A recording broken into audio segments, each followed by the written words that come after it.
The snow had been falling since mid-afternoon, and by the time Eleanor Briggs eased her old Buick out of the driveway on Sycamore Lane, the road was already wearing a good 2 inches of white. She drove slow. She had always driven slow on snow, a habit Raymond had teased her about for 47 years, saying she drove like she was afraid the car might startle at the sound of its own engine.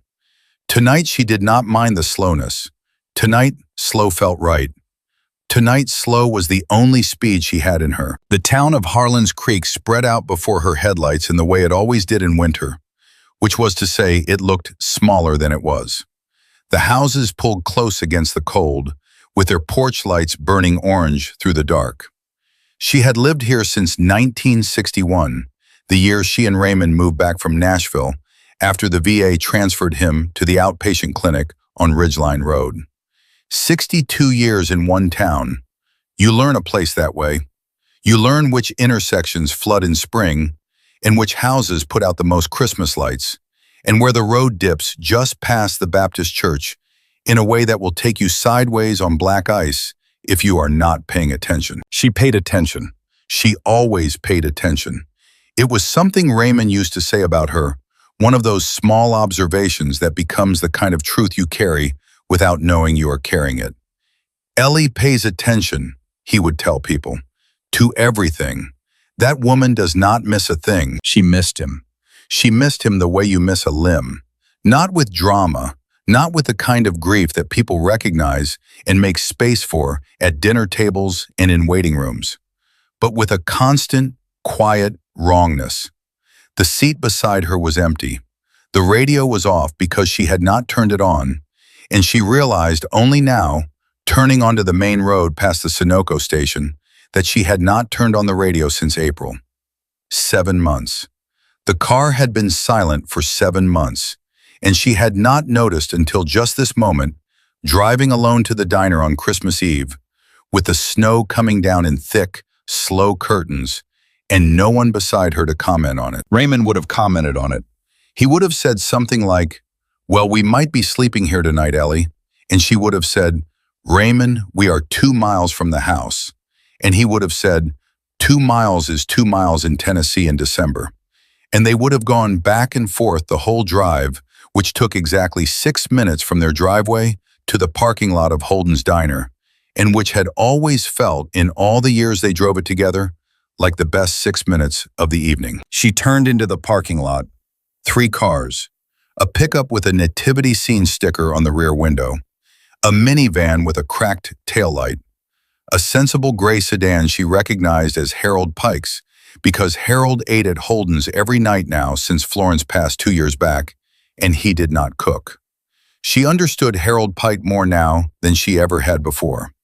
She parked beside him. The parking lot of Holden's Diner was not a remarkable parking lot.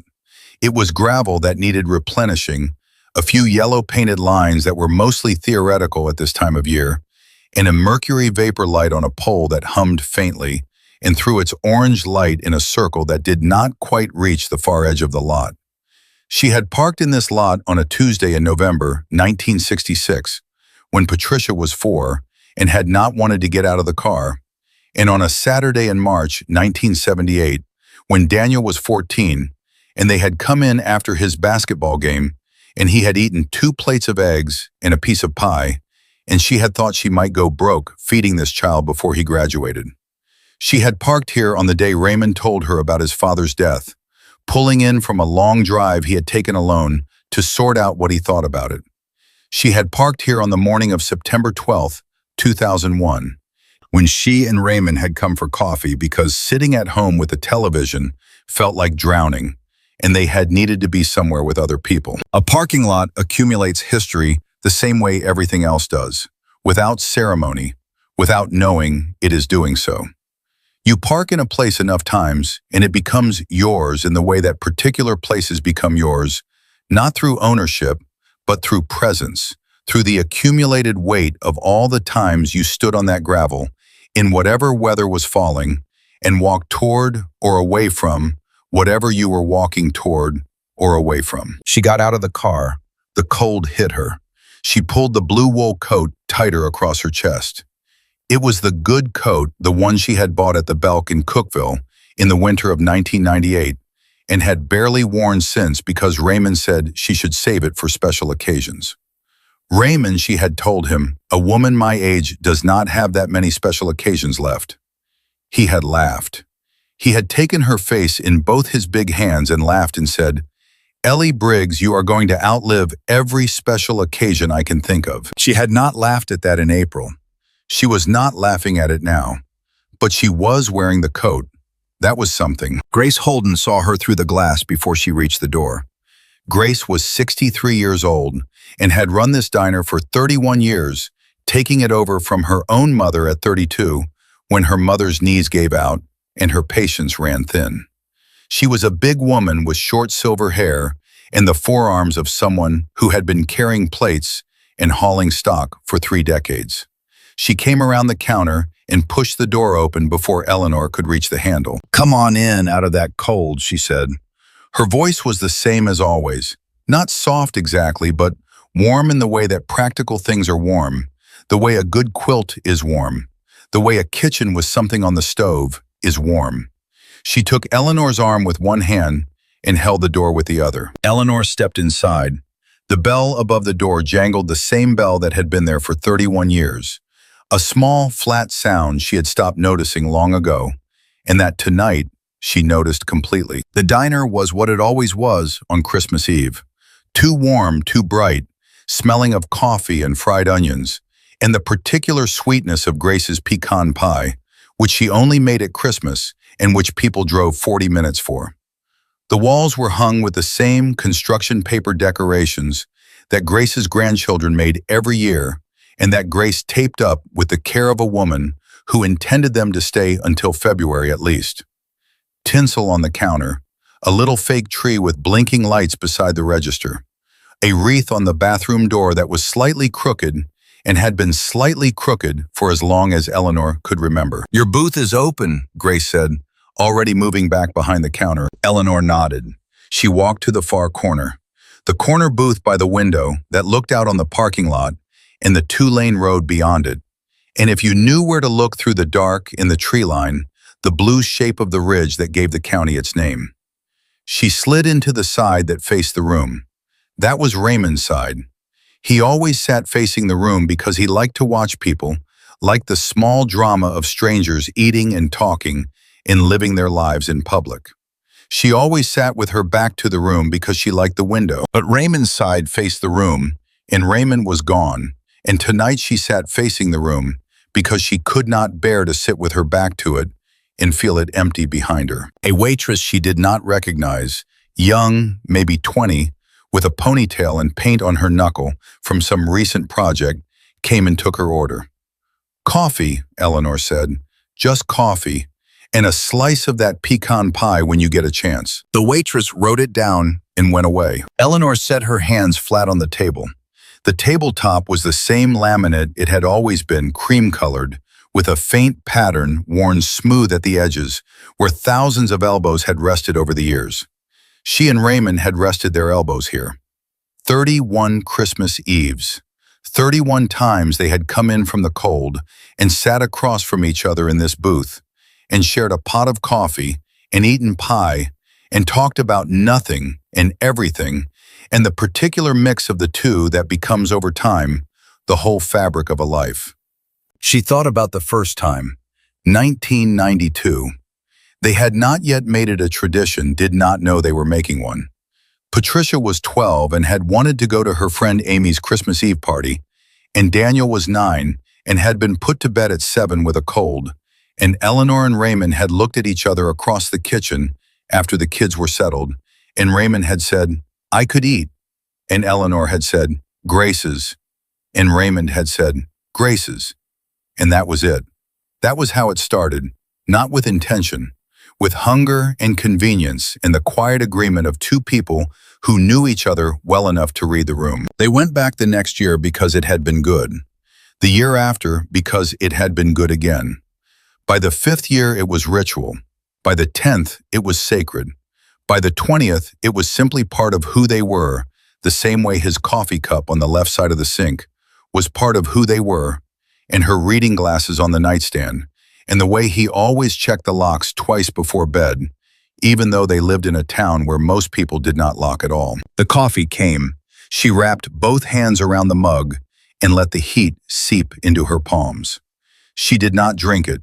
Raymond Briggs had been born in 1933 in Harlan's Creek, the second son of a farmer and a schoolteacher, who divorced when Raymond was 5, and who spent the next 15 years being polite to each other at church and not speaking any other time. He grew up in that particular silence that children of civil separations grow up in, which is louder in many ways than the silence that follows shouting. He was 19 when the Army took him, 22 when Korea sent him home with a Purple Heart and a shrapnel scar that ran from his left hip to the middle of his back, and a limp that was bad in cold weather and worse every year. He had never talked much about Korea, not in the way that some men did not talk about it, which was the way of men who were protecting themselves from a memory that was still active and dangerous. Raymond had processed it, she believed, in the particular way of men who have a great deal of internal life that they do not narrate, turning it over in the private places where he turned things over, until it became something he could carry without being carried by it. The scar was there. The limp was there. There were nights in the early years when he startled awake at sounds, and there were things that triggered in him a quality of attention that was different from ordinary attention, a sharpening that she recognized from the stories of men who had been in situations where that sharpening was the thing between you and something worse. But he had not been defined by it. He had brought it home and put it in its proper place and built a life that was larger than it. Eleanor had met him at the VA hospital in Nashville in the summer of 1959. She was 27 and working the outpatient registration desk because the pay was steady and because she had trained as a field nurse during Korea herself. Logistics support, which meant she had seen things she never talked about and done things under pressure that no peacetime nursing could have prepared her for. Raymond came in for a follow-up on the hip. He sat across the desk from her and answered her intake questions with a seriousness that she later understood was shyness dressed up as composure. When she asked his birth date, he told her, and then said, "Yours." She told him. His face did something complicated and quiet. He said, "I have been waiting for a reason to come back to this office." She said she was not a reason, she was a registration form. And he said, "Then I will come back for another registration form."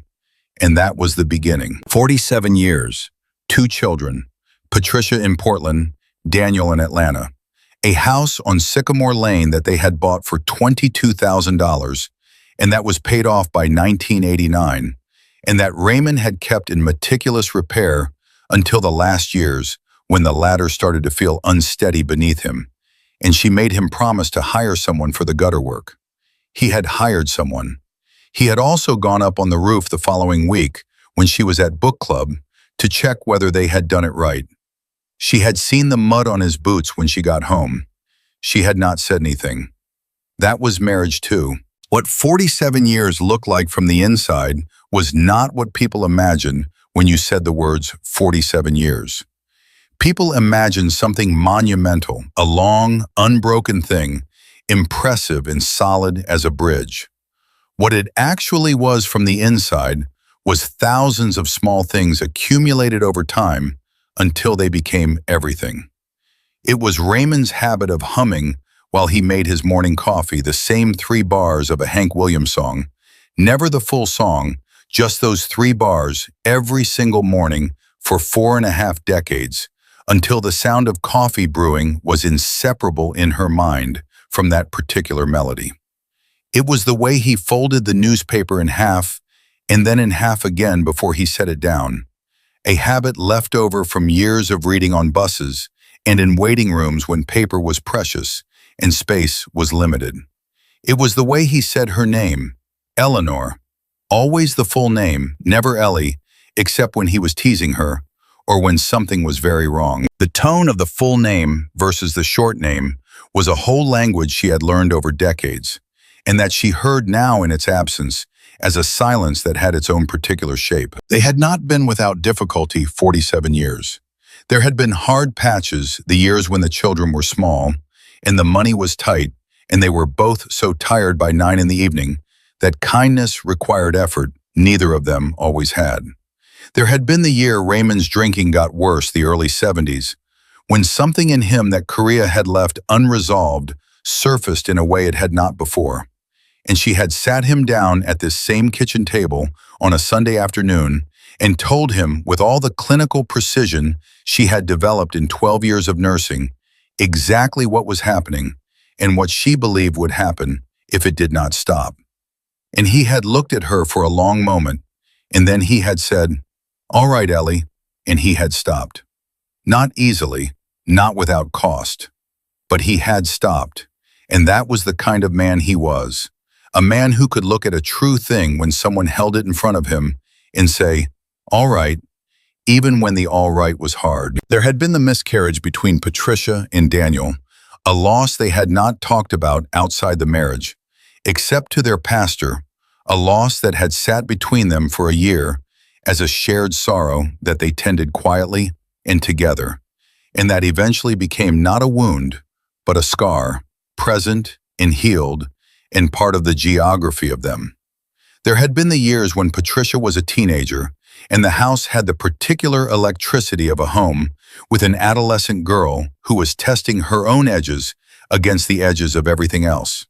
And Raymond had navigated it with a patience that surprised Eleanor, because she had not known he had it until he needed it, which was how she had kept discovering things about him over the course of 47 years.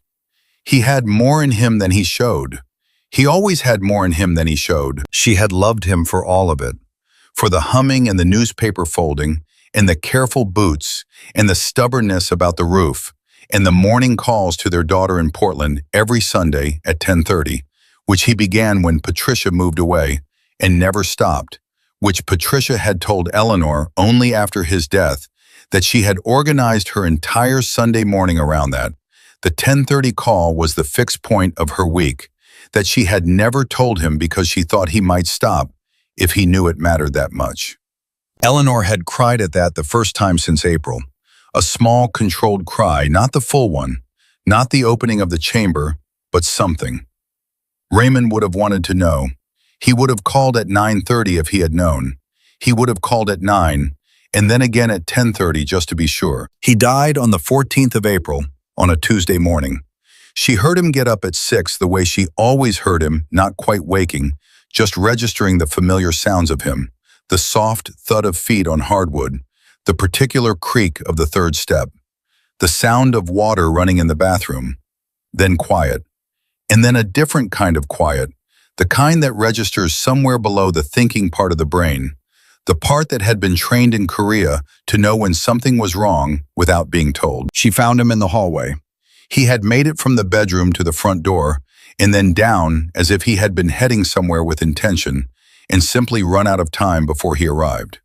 He was on his left side, his right boot was on, his left boot was in his right hand, and his left hand was reaching for the lace, and he looked in the pale morning light coming through the window at the end of the hall, like a man who had been interrupted in the middle of something ordinary. She called 911.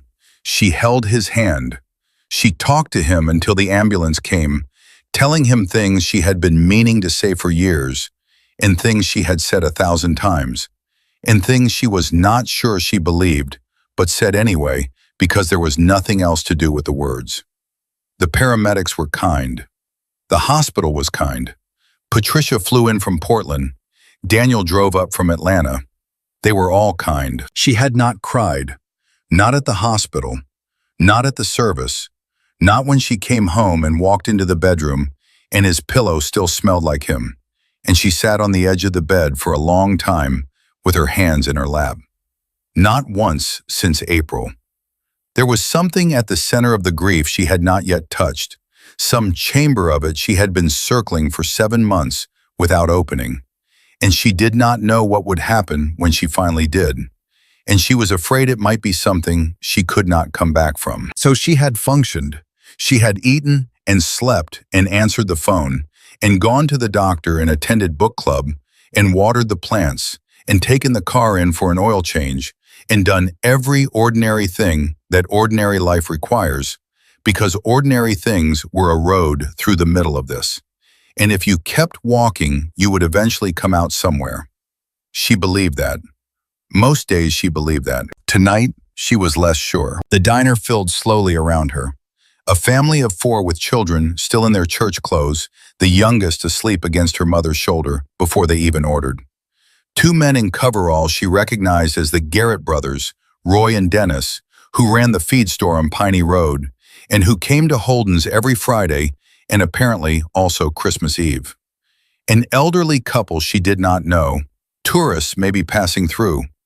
Harold Pike alone at the counter with his paper and his decaf, and the particular stillness of a man who has learned to be still. Grace moved between tables with the ease of someone who had been doing this so long that the diner had become an extension of her own body. She refilled Harold's coffee without being asked. She cut the sleeping girl's pie into small pieces and set it on the edge of her mother's plate without comment. She stopped at Eleanor's table, refilled the untouched coffee, and squeezed Eleanor's hand once firmly, the way a woman squeezes a hand when she knows that words are not the right tool. "You okay, sweetheart?" Grace said. "I'm fine," Eleanor said. Grace looked at her for a moment with the look of someone who knows the difference between fine and fine. Then she moved on. That was the right thing to do. Eleanor had always appreciated that about Grace. She knew when to move on. Outside the window, the snow came down. The parking lot was white. The tree line at the edge of the property had gone soft and indistinct, the branches collecting snow in the particular way that made them look like something out of a children's book. The kind where winter is always beautiful and no one is ever cold or alone. Eleanor looked at Raymond's side of the booth, the empty seat, the unmarked laminate, the gap where his elbows used to go, where his coffee used to be, where his hands used to rest when he was listening to her and trying not to show that he was listening, but which she could always tell because his hands would go still in that specific way they went still when he was giving something his full attention. She had thought driving here that being in the diner would be better than sitting in the house, because the house was full of the specific absence of him in a way that a public place could not be. And that was true. The diner was full of noise and warmth and the smell of good food and the sound of people glad to be somewhere. But the booth was still the booth, and the seat across from her was still empty, and none of the warmth and good smell in the world could fill the space where he used to sit. She had spent 7 months learning the specific textures of his absence. That was what nobody told you about this kind of loss. They told you it was hard, which was true, and they told you time would help, which was probably true in the general sense, and they told you he was at peace, which she hoped was true and chose to believe. But nobody told you about the textures, the way his absence was not one absence, but many small absences, each with its own particular shape. The absence of his voice on Sunday mornings, when he read out loud from the paper the stories he thought were interesting, which covered a wide range from local politics to farming reports to whatever human interest story had caught his eye that week. The absence of his weight on his side of the bed, which had made her sleep badly for the first 3 months, and which she had only recently adjusted to. The absence of his reading glasses. 3 pairs of them always scattered around the house, in places she was always finding, and always moving back to the nightstand, in which she had found all 3 pairs on the morning after he died, in exactly the places she expected to find them, and which had been like finding small pieces of him, in which she had left where they were all 3 for 2 months before she could bring herself to consolidate them into one drawer. The house on Sycamore Lane had been built in 1924 by a family named Aldrich, who had farmed the ridge land through 3 decades of varying fortune before selling to a young couple in 1962, who were moving back to her husband's home county from Nashville. Eleanor had stood in that house on the day of the walkthrough with Raymond beside her, and she had looked at the kitchen with its old-fashioned high windows and the way the morning light came in, and she had thought, this is the place. Raymond had looked at the ridge through the back window and said the soil looked good. He was a man who evaluated land by its productive potential. She was a woman who evaluated light. They had stood in that kitchen for 40 minutes longer than the realtor expected, and they had bought the house. 62 years of mornings with that kitchen light. 62 years of watching the ridge change with the seasons. Summer green, and then October's specific auburn, and then the bare dark of November and December, when you could see the full shape of the ridge instead of just its surface, could see the bones of the thing, which were older than anything she knew about, and which would be there long after her and Raymond and the house, and the argument over the property deed, and all of it would just be there, patient and indifferent and beautiful in the particular way that old things are beautiful. She picked up her coffee cup, set it down without drinking. In the back corner, 2 tables from the kitchen door, 2 men sat with coffee cups they had been nursing for the better part of an hour. Eleanor had noticed them when she came in, without paying them particular attention, the way you notice things in a room without cataloging them. But something about them, some quality of stillness that was different from Harold Pike's stillness, or the Garrett brothers' easy quiet, had registered in the part of her that always paid attention. The first man was large, not in the way of someone who worked with his body, but in the way of someone who had been eating well and not working particularly hard for a long time. He wore a sheriff's department jacket unzipped over a flannel shirt, and his face had the quality of a man who had spent a long time practicing a pleasant expression until it was almost convincing. Almost. His name was Dale Keller. She knew him. Everyone in Harlan's Creek knew him. He had been sheriff of Caldwell County for 12 years, and before that had been deputy for 8. And he was the kind of man about whom no one said anything actively bad, and no one said anything actively good, and who had therefore accumulated through years of strategic neutrality a kind of unthreatening authority that passed for respect. The second man she knew less well, but recognized. Harlan Boone, 52 years old, born in the county, made his money in real estate development in the 90s when the county was growing fast and land was cheap, and he had the foresight or the connections to be in the right places. He wore a new Carhartt jacket that still had the stiffness of unworn denim and boots too clean for a man who actually worked outdoors. He had the quality that Eleanor had always associated with a certain kind of successful man, the quality of taking up more space than he needed in a chair, in a room, in a conversation, as if space were a resource that rewarded the aggressive claimant. She had spoken to Boone once. In September, he had come to her door on a Wednesday afternoon when she was in the garden, still in her gloves, dirt on her knees. He had a card and a number, and a smile that did not reach his eyes. He said he was interested in the Sycamore Lane properties, was building a mixed-use development on the north end of the county, and her lot with the ridge views and the creek frontage was exactly the kind of property that would fit his vision. He made an offer. She told him the house was not for sale. He said he understood and would give her time to think. She said there was nothing to think about. He nodded the way a man nods when he has decided not to hear what you said. The certified letters had started in October. 2 of them. Formal language references to county ordinances and property assessments and easement rights she did not fully understand, and that she had taken to Randolph Pierce, who had handled her legal affairs since Raymond's estate. Randolph had looked at them with the expression of someone reading something unpleasant, but not quite alarming. He said he would look into it.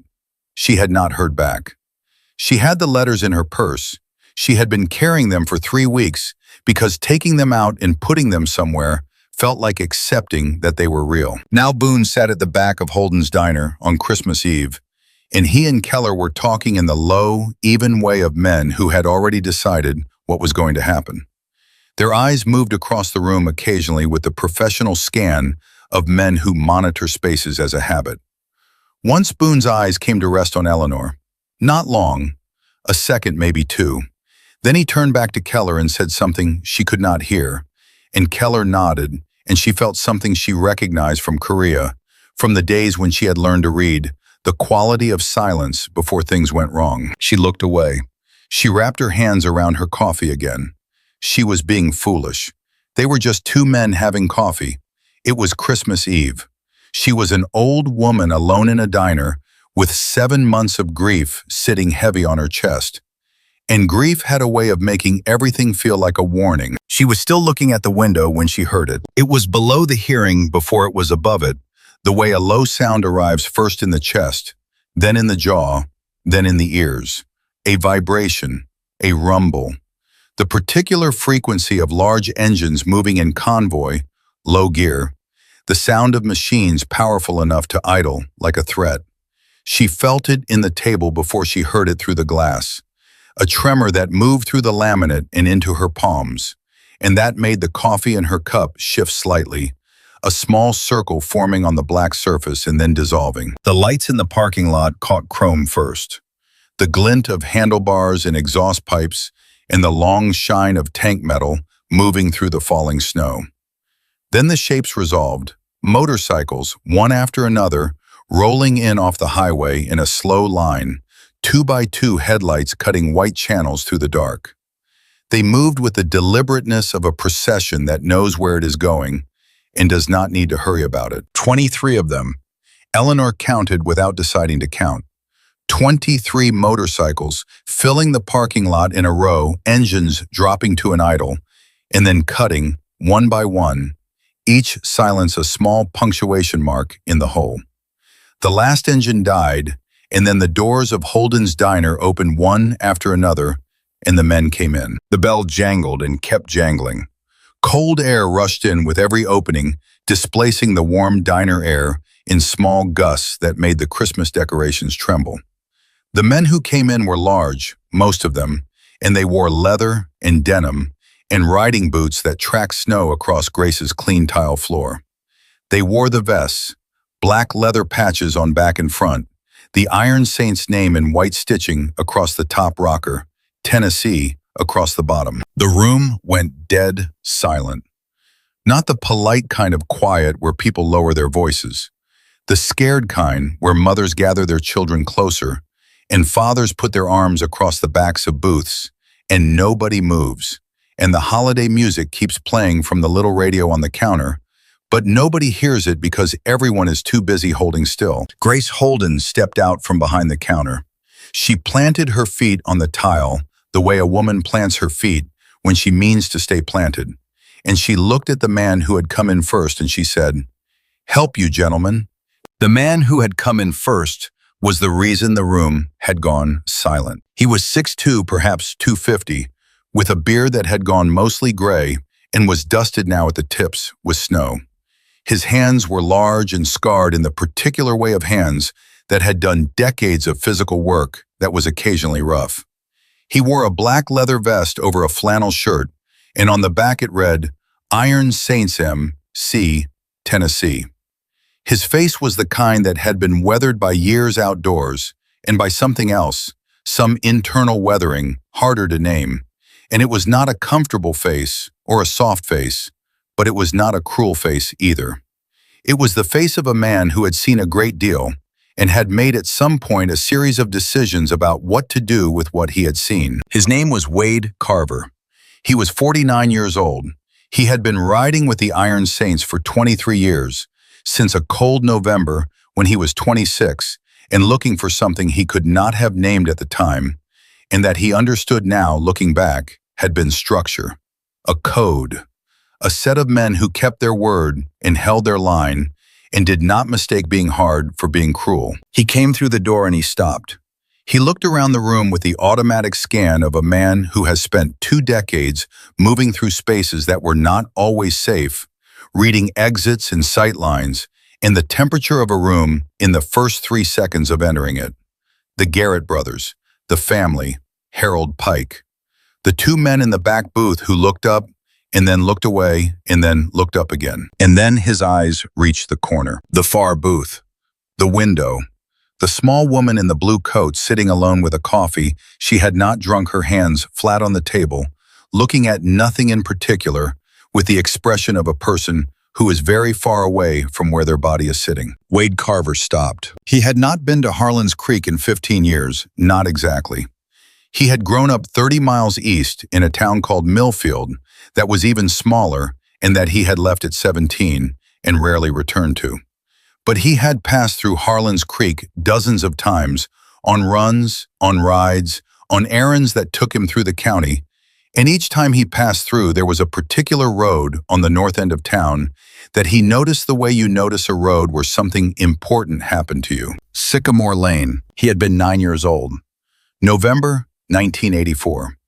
His father had come home in the condition he came home in sometimes, and Wade had gone out the back door and walked for 40 minutes in the cold without a coat, the cold not registering because the other thing registered more. He had walked until he came to a farmhouse set back from the road behind a stand of old oaks, a white farmhouse with a light on in the kitchen window. He had stopped at the fence. He did not know why. He did not know these people. The woman who lived there had seen him from the kitchen window. She came out on the porch, a woman in her 50s, with thick gray hair pulled back, and hands that looked strong, and a face that had the quality he was too young to name then, but could name now, which was competence. She said, "You lost honey?" And he said, "No."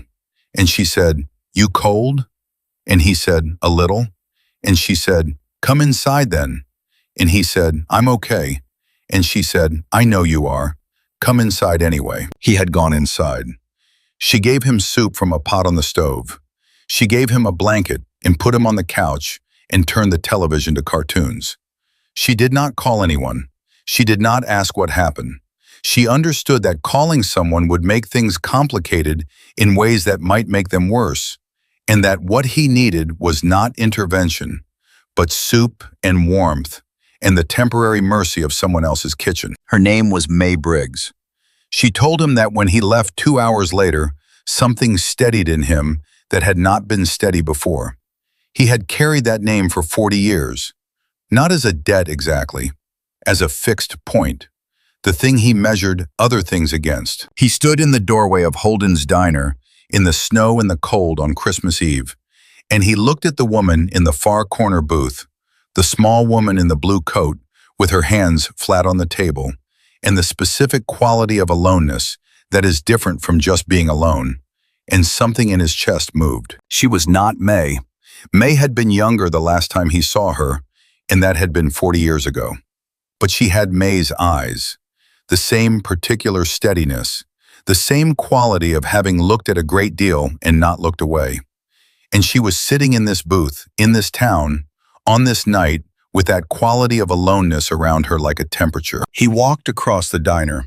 Behind him, he heard the quiet sounds of his crew, reading the situation, adjusting the particular awareness that had been trained into all of them over years of riding together. Grace watched him walk. The room watched him walk. The Christmas music kept playing gentle and irrelevant. He pulled out the chair across from her. He sat down. The room watched this happen. The family with the sleeping child, the Garrett brothers, Harold Pike, lowering his paper. Nobody spoke. Nobody moved. They watched the largest man in the room pull out a chair at the corner booth and sit down across from a small woman in a blue coat who had been alone all evening, and they were not sure what it meant yet, and so they watched. Eleanor looked up. She looked at this large, gray-bearded man in a leather vest with a scar along his jaw and hands the size of dinner plates, and she did not flinch. She did not pull back or look around the room for assistance. She looked at him the way a woman looks at something she intends to evaluate on its actual merits, and she took her time about it. She looked at his hands, at his face, at the patch on his chest, and the one on his back that she could partially see as he settled into the chair. She looked at his eyes. Eyes told you things. She had learned that in Korea and in 30 years of nursing and in 47 years of marriage. You could read a great deal in eyes if you were willing to look directly and to see what was there rather than what you expected. What was in Wade Carver's eyes was not threat.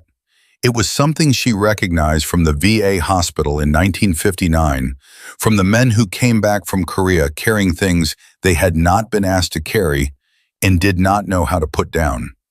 It was the particular look of someone who has been through a great deal and has decided somewhere along the way to still be present, to still show up, to not let what was hard make him into something less than what he was capable of being. She had loved Raymond partly for that quality. She recognized it here. Wade said, "You look like you could use some company." Eleanor said, "I have been alone since 6 o'clock, and my coffee has gone cold twice. If you are offering company, you had better sit down properly." A corner of his mouth moved. He turned in his chair and looked back at the crew near the door. He made a small motion with his hand, not a command, more of an invitation. Come on, they came. 23 men who had ridden through a Tennessee snowstorm on Christmas Eve moved across the diner with the careful deliberateness of large men in a small space who know they are large and are making accommodations for it. Chairs were pulled out. A second table was dragged over and fitted against the corner booth's edge. Two of the bigger men turned their chairs backward and sat with their arms resting on the backs the only way they could fit in the available space. Within 5 minutes, Eleanor Briggs was at the center of a semicircle of Iron Saints. The corner booth, which had been the loneliest corner in the room 20 minutes ago, was now the fullest, the warmest, the loudest space in the diner, with coffee cups appearing and chairs scraping, and a man named Tucker Donovan, who had a big voice and an easy laugh, saying something about the pie that made 3 people near him grin before he even finished the sentence. Eleanor looked around at them. All these large, rough men in their riding gear, with their weather-burned faces and their complicated histories written in the set of their jaws and the way they held their coffee cups. She looked at Wade across the table. He was watching her. She said, "How far did you ride tonight?" He said, "About 200 miles. She said, "In this weather?" He said, "It cleared up about an hour ago." She said, "No, it did not." He almost smiled. "We ride in snow. It is not so different from rain." She said, "That does not sound like a recommendation for either activity." He laughed. It was a real laugh, brief and low, and she thought it had probably been a while since it came easily for him too. Grace came out from behind the counter. She looked at Eleanor. Eleanor gave the smallest nod, the kind you give to someone who understands your shorthand. Grace looked at the assembled crew, made a quick count in her head, and went back behind the counter without comment, and the sound of a fresh pot being started, and then a second, and then a third, was the sound of a woman who had decided that whatever this was, it was going to require a great deal of coffee. Eleanor said to Wade, "My name is Eleanor Briggs. My husband Raymond died in April. This is the first Christmas Eve in 31 years I have sat in this booth without him." She said it plainly, without apology or performance, the way you state a fact that deserves to be stated plainly. Then she sat with her hands around the cup and looked at him. Wade did not offer the flattened consolations that people had been offering her since April. He did not say, "I'm so sorry," or "He's in a better place," or "At least you had all those years." He said, 61 years old, my mother died alone in a nursing home in Memphis. I was on the road. I got the call 90 minutes too late. He looked at his coffee cup. Her name was Helen. I never could make myself delete her number from my phone. Eleanor looked at him. The weight of it was recognizable. The specific weight of a door that closed before you could get to it. She said, "Raymond's coat is still on the hook by the front door. I have not been able to move it." Wade said, 7 months. She said, "It seems like yesterday. It seems like forever, both at the same time. That is the strange part." He said, "Yeah." He looked at her with the steadiness of someone who understood that this particular kind of strange did not require explanation. "Yeah, that is the part nobody warns you about." From down the table, Tucker Donovan leaned forward. He was a big man, 44, with the kind of face that had probably been handsome 20 years ago, and was still compelling in the way that faces become compelling when they have been lived in hard. He said, "My daughter's name is Kayla. She is 17 years old, and she has not spoken to me in 4 years. He reached into his back pocket and pulled out a wallet cracked at the fold from years of being sat on, and opened it with the practiced motion of a man who had done this before. He took out a photograph and set it on the table. School photo. A girl with dark eyes and a serious expression, and something in her face that said she was a person who had opinions. "She has got my eyes," Tucker said. "Same shape." Eleanor looked at the photograph. Then she looked at Tucker. She said, "She has your eyes exactly." Tucker put the photograph back with the same deliberateness with which he had taken it out. He said, "I wrote her twice." Both letters came back unopened. The youngest man at the table, maybe 26, had been quiet since they sat down. His name was Finn Slater, and he had the kind of face that looked younger than it was, smooth with the particular unguarded quality of someone who had not yet trained his expressions into composure. He had a small notebook in his jacket pocket that he had not taken out, but Eleanor had noticed him listening to everything that was said with the focused attention of someone who was building something from what he heard. He said, "You want to reach her. That is different from wanting her back. Wanting her back is about you. Wanting to reach her is about her." Tucker looked at him. Then he said, "Yeah, that is right. That is exactly right." Around the table, the conversation opened and widened the way conversation does when the right note has been struck and people find themselves speaking more honestly than they planned. A man with a red beard talked about his brother in Knoxville, with whom he had not spoken since their father's estate 15 years ago, and how he sometimes drove past his brother's exit on the interstate and thought about taking it and never did. A man named Stetson talked about his daughter, who had been born 3 months premature and who was now 6 and healthy, and who he called every morning at 7:15 because the first year he had been afraid to love her too much in case she did not make it. And every morning call was a reparation for that first year's fear. A man named Grady, broad across the shoulders and 50 years old with the kind of quietness that comes from having processed a great deal of the world internally before speaking, said that his son had called him that very morning from Chattanooga to say that his daughter-in-law was expecting a girl in March, the first granddaughter. He said it to the table with the contained joy of a large man who was very happy and not entirely sure where to put it, and Eleanor said, "That is the best news." And he had nodded and looked at his hands and said, "Yeah," and the "yeah" covered everything. A younger man, maybe 30, talked about his twin brother, who had taken a different road at 18, and who was now, by most measures, more successful by conventional accounting, with a house in Nashville and a job in finance and a wife and 2 kids and a membership at a golf club. He said he saw his brother at Thanksgiving every year, and that every year they shook hands and talked about football and ate the turkey and drove home without having said anything real.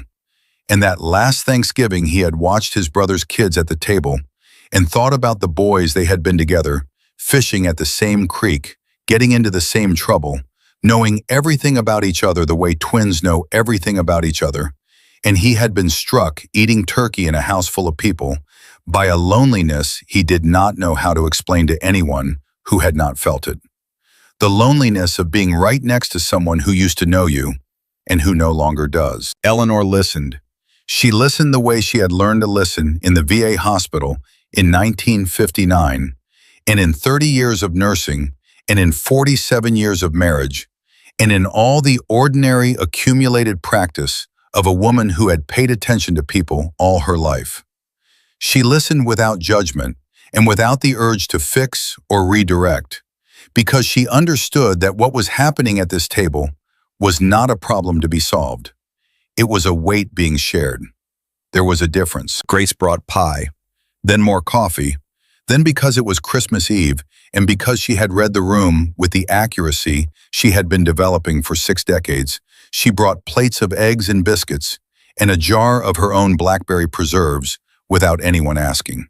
She set it all in the middle of the table and said, "You boys are staying, so you are eating," and went back behind the counter. Eleanor looked at the table loaded with food and at the 23 men around it, and at the Christmas decorations trembling on the walls, and at the snow still falling outside the window, and she felt something she had not felt in 7 months, which was not happiness exactly, but was something adjacent to it. The warmth of being in a room where people were real with each other, where no one was performing, where the grief and the loss and the laughter were all allowed to exist in the same space without any of them being asked to leave. There was a particular thing that happened in the hour that followed which was that the corner booth stopped being a corner booth and became the center of the diner. The other customers who had been watching with their careful watching began to relax. The Garrett brothers turned their chairs. Harold Pike folded his paper in half and then in half again and set it on the counter and looked at the table with the expression of a man making a decision. And then he picked up his coffee cup and walked over and introduced himself. His name was Harold Pike, and he was 71 years old, and his wife Florence had died 2 years back, and he had been eating at this diner every night since because he did not cook, and because the alternative was the apartment where Florence was not. A man named Grady made room for him. Harold Pike sat down between a biker with a red beard and a biker named Stetson, and within 15 minutes he was arguing about whether the Titans had any shot at the playoffs this year, and both Grady and Stetson were wrong, and Harold was probably also wrong, and all three of them were in their element. The young couple near the window leaned their chairs slightly closer to the table. The family with the sleeping child had gone, the mother maneuvering the girl up from the seat without waking her. But as the father passed the corner booth, he stopped and said something that was not quite a complete sentence. Something like, "Thank you for," and then did not finish it because he was not sure what he was thanking anyone for, but felt it needed saying anyway. His wife touched his arm. They went out into the snow. Eleanor laughed for the first time in months.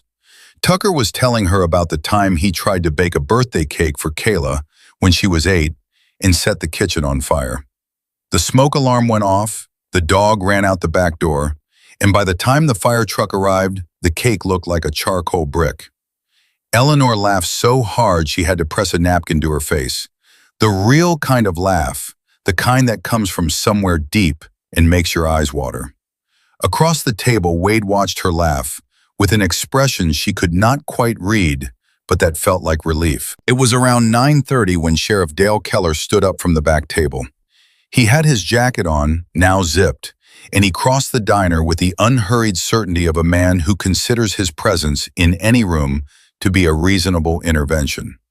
He stopped at the edge of the pushed-together tables and looked at the assembled Iron Saints and at Eleanor in the center, and he said, "Evening." He was quiet for a moment. He turned his coffee cup in a small circle on the table. Then he said, "There is a farmhouse on the north end of this town, Sycamore Lane. Used to be white big oaks in the front. I passed it once when I was 9 years old." Eleanor looked at him. He said, "A woman who lived there saw me in the cold. She did not know me. She let me in anyway. She gave me soup and a blanket, and she let me sit in her kitchen until I was steady enough to leave." He paused. He looked at his coffee. Her name was May Briggs. Eleanor's hands tightened around her cup. She said, "That was my mother." The table went quiet. Not the scared quiet of the first moments when the bikers came in, but a different kind of quiet. The kind that forms around something real when it surfaces unexpectedly. The held breath recognition of a coincidence that carries the weight of something more than coincidence. Wade looked at her. "Yeah," he said. His voice had changed slightly. Not softer exactly, more careful. The way a voice goes careful around something fragile. Eleanor said, "She died in 1997. She was 81. Wade said, "She gave me soup out of a pot on the stove, cream of tomato. I have never forgotten it," Eleanor said. "She made that every Tuesday. She said cream of tomato was the soup for cold weather, and there was no point arguing about it." Wade said, "She was right." Eleanor sat for a moment with this. May Briggs had been dead for 26 years. In those 26 years, Eleanor had thought about her mother in the daily way that you think about someone who shaped everything about you, not with ceremony, but with the constant background presence of someone who is woven into the fabric of how you understand yourself. She thought about her mother every time she made soup.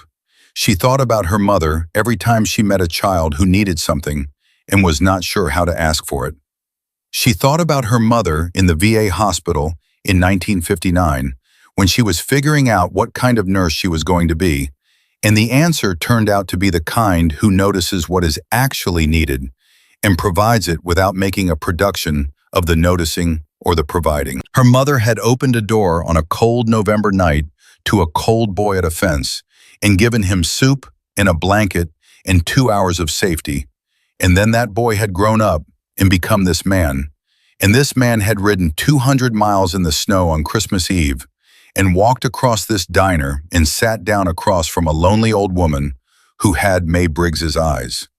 And now here they were 40 years later and 40 miles from where it started, in the same county where May had lived her whole life, with the same cream of tomato Tuesday still present between them. Eleanor thought that her mother would have found this extremely satisfying and would have said something characteristically practical about it, something like, "Well, the soup worked then." She looked at him for a long moment, this large, scarred man who had been a cold 9-year-old boy at her mother's kitchen door 40 years ago.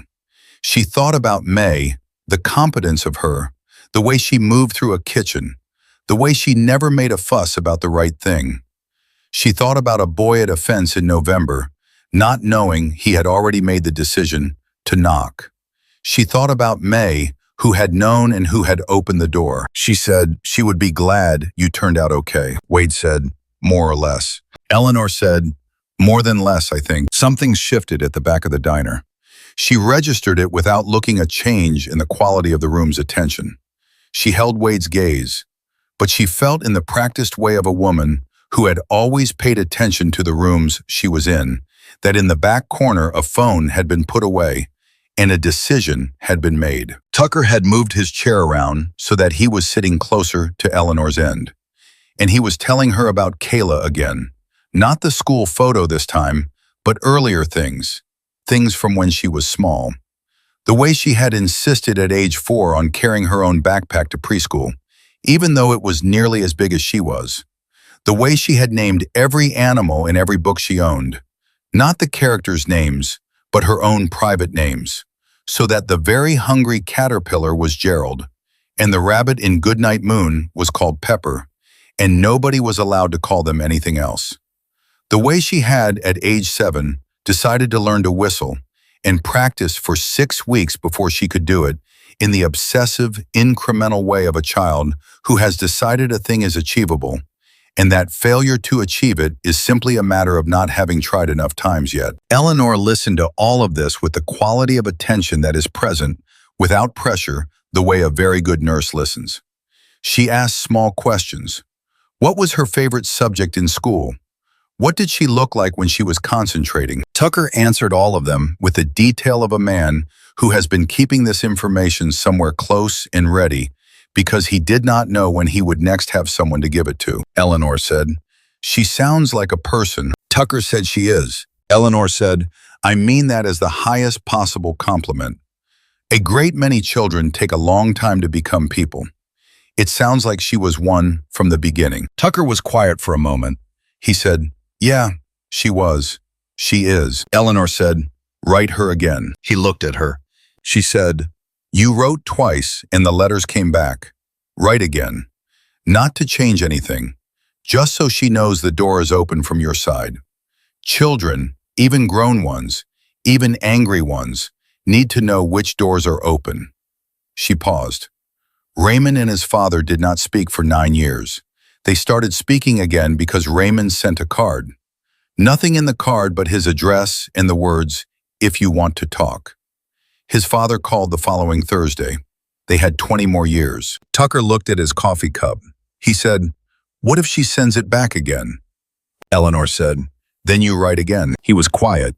Then he said, "Yeah, okay." Eleanor laughed for the first time in months. Tucker was telling her about the time he tried to bake a birthday cake for Kayla when she was 8 and set the kitchen on fire.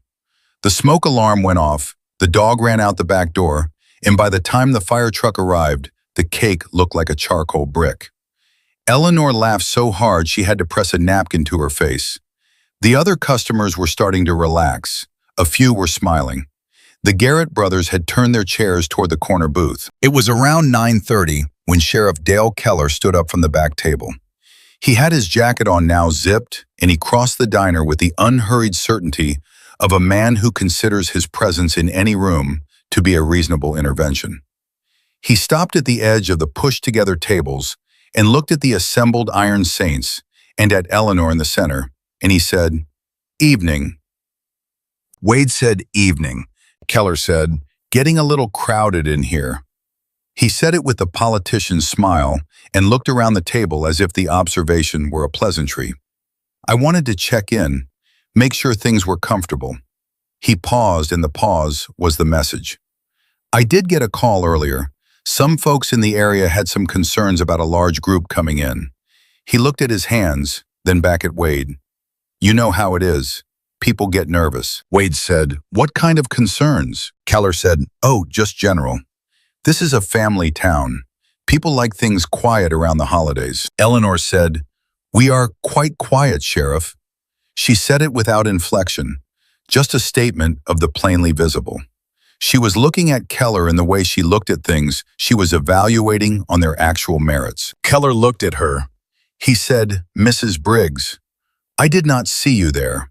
He said it in the way you say something to someone you absolutely saw and have been aware of since you walked in. Eleanor said, "Good evening, Dale." Keller said, "You doing all right?" She said, "I am having Christmas Eve with some friends." He looked at the assembled table. He did the calculation. She could see him doing the calculation about how far this particular play extended and whether it extended this far here in public on Christmas Eve with 23 witnesses. It took about 4 seconds. Then he said, "Well, you all have a good evening," and he turned and walked out. The cold came in, and then the door swung shut. Tucker said quietly, "That man came in here to look at us." Wade said, "Yes."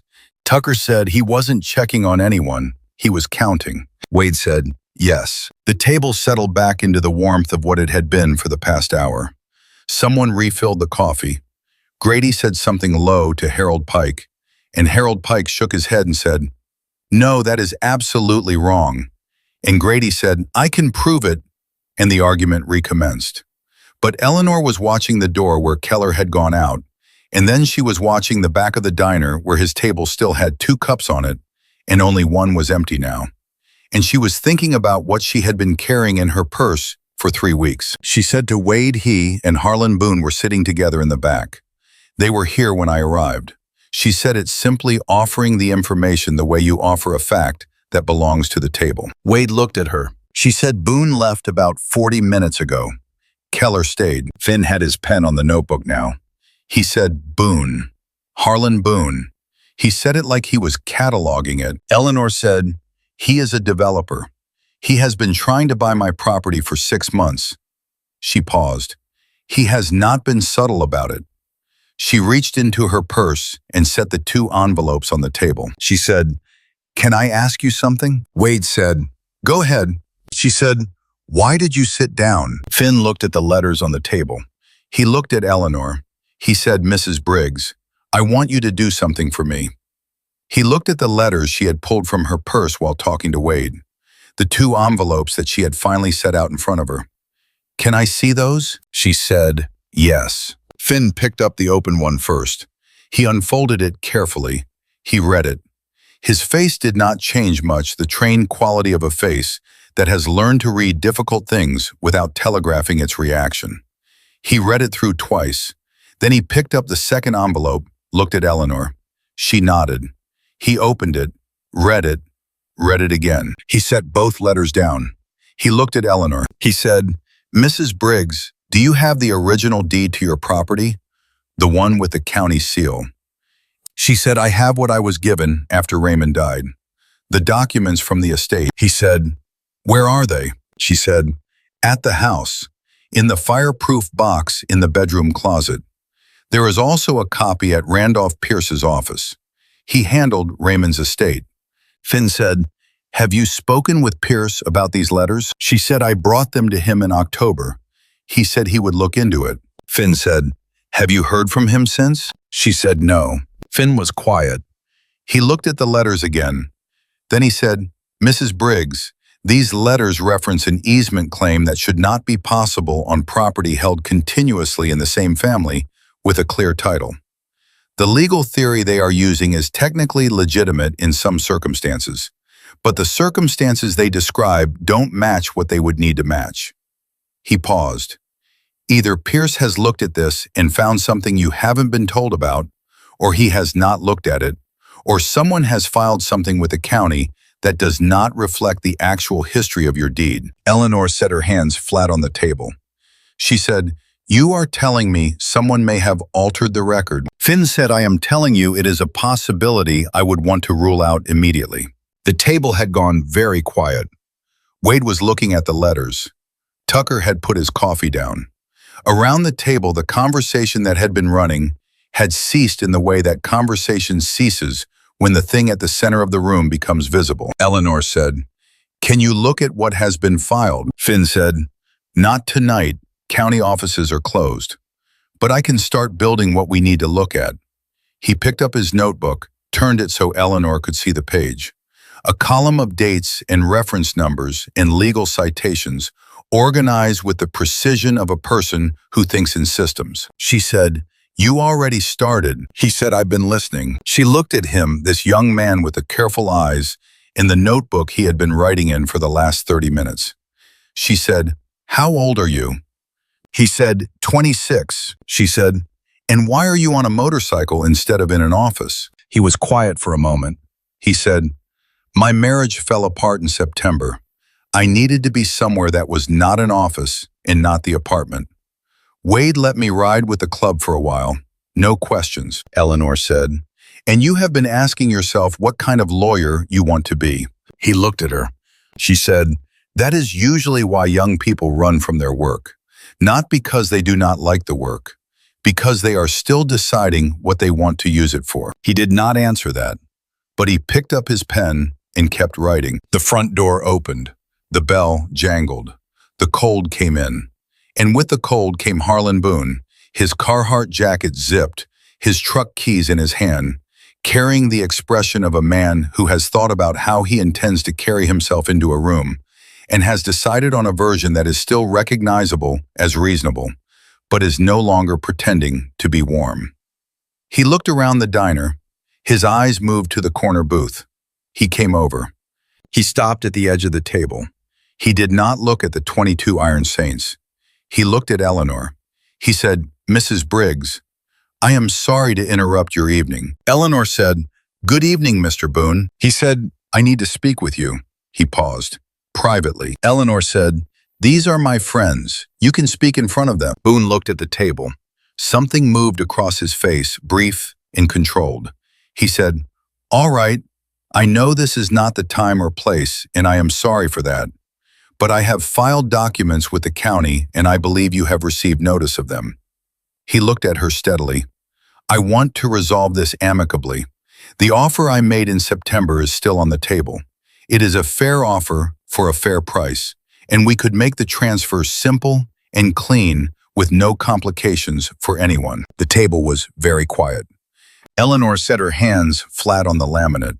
She straightened her back against the seat. She folded her hands in front of her. She said, "Mr. Boone, my husband and I built that house. We lived in it for 62 years. Raymond planted every tree in the front yard. The creek at the back property line floods in spring, and he sandbagged it every March for 20 years. I have his handwriting on the inside of the closet door where we measured the children growing up. That house is not for sale." She paused. "And if the documents you have filed with this county contain anything that is not entirely accurate and entirely legal, I would encourage you to reconsider whatever it is you think you have done." Boone looked at her. The pleasant expression was still on his face. It was becoming more expensive by the second. He said, "Mrs. Briggs, I do not know what you have been told tonight." He glanced at Finn's notebook, at the letters at Wade, who had been sitting still with the absolute stillness of a large man deciding whether the moment requires him to move. "But I want you to understand that the county's position on this easement is settled." Finn said, "The county's position on easements under Section 66-17 of the Tennessee Code requires either continuous use or recorded grant." He said it without looking up from his notebook, without inflection, the flat, professional tone of a lawyer reading from a statute he has memorized. "Which one is your claim based on?" Boone looked at him, at this young man in a riding jacket with ink on his fingers. He said, "And who are you?" Finn said, "A friend of Mrs. Briggs." He said it the same way Eleanor had said it.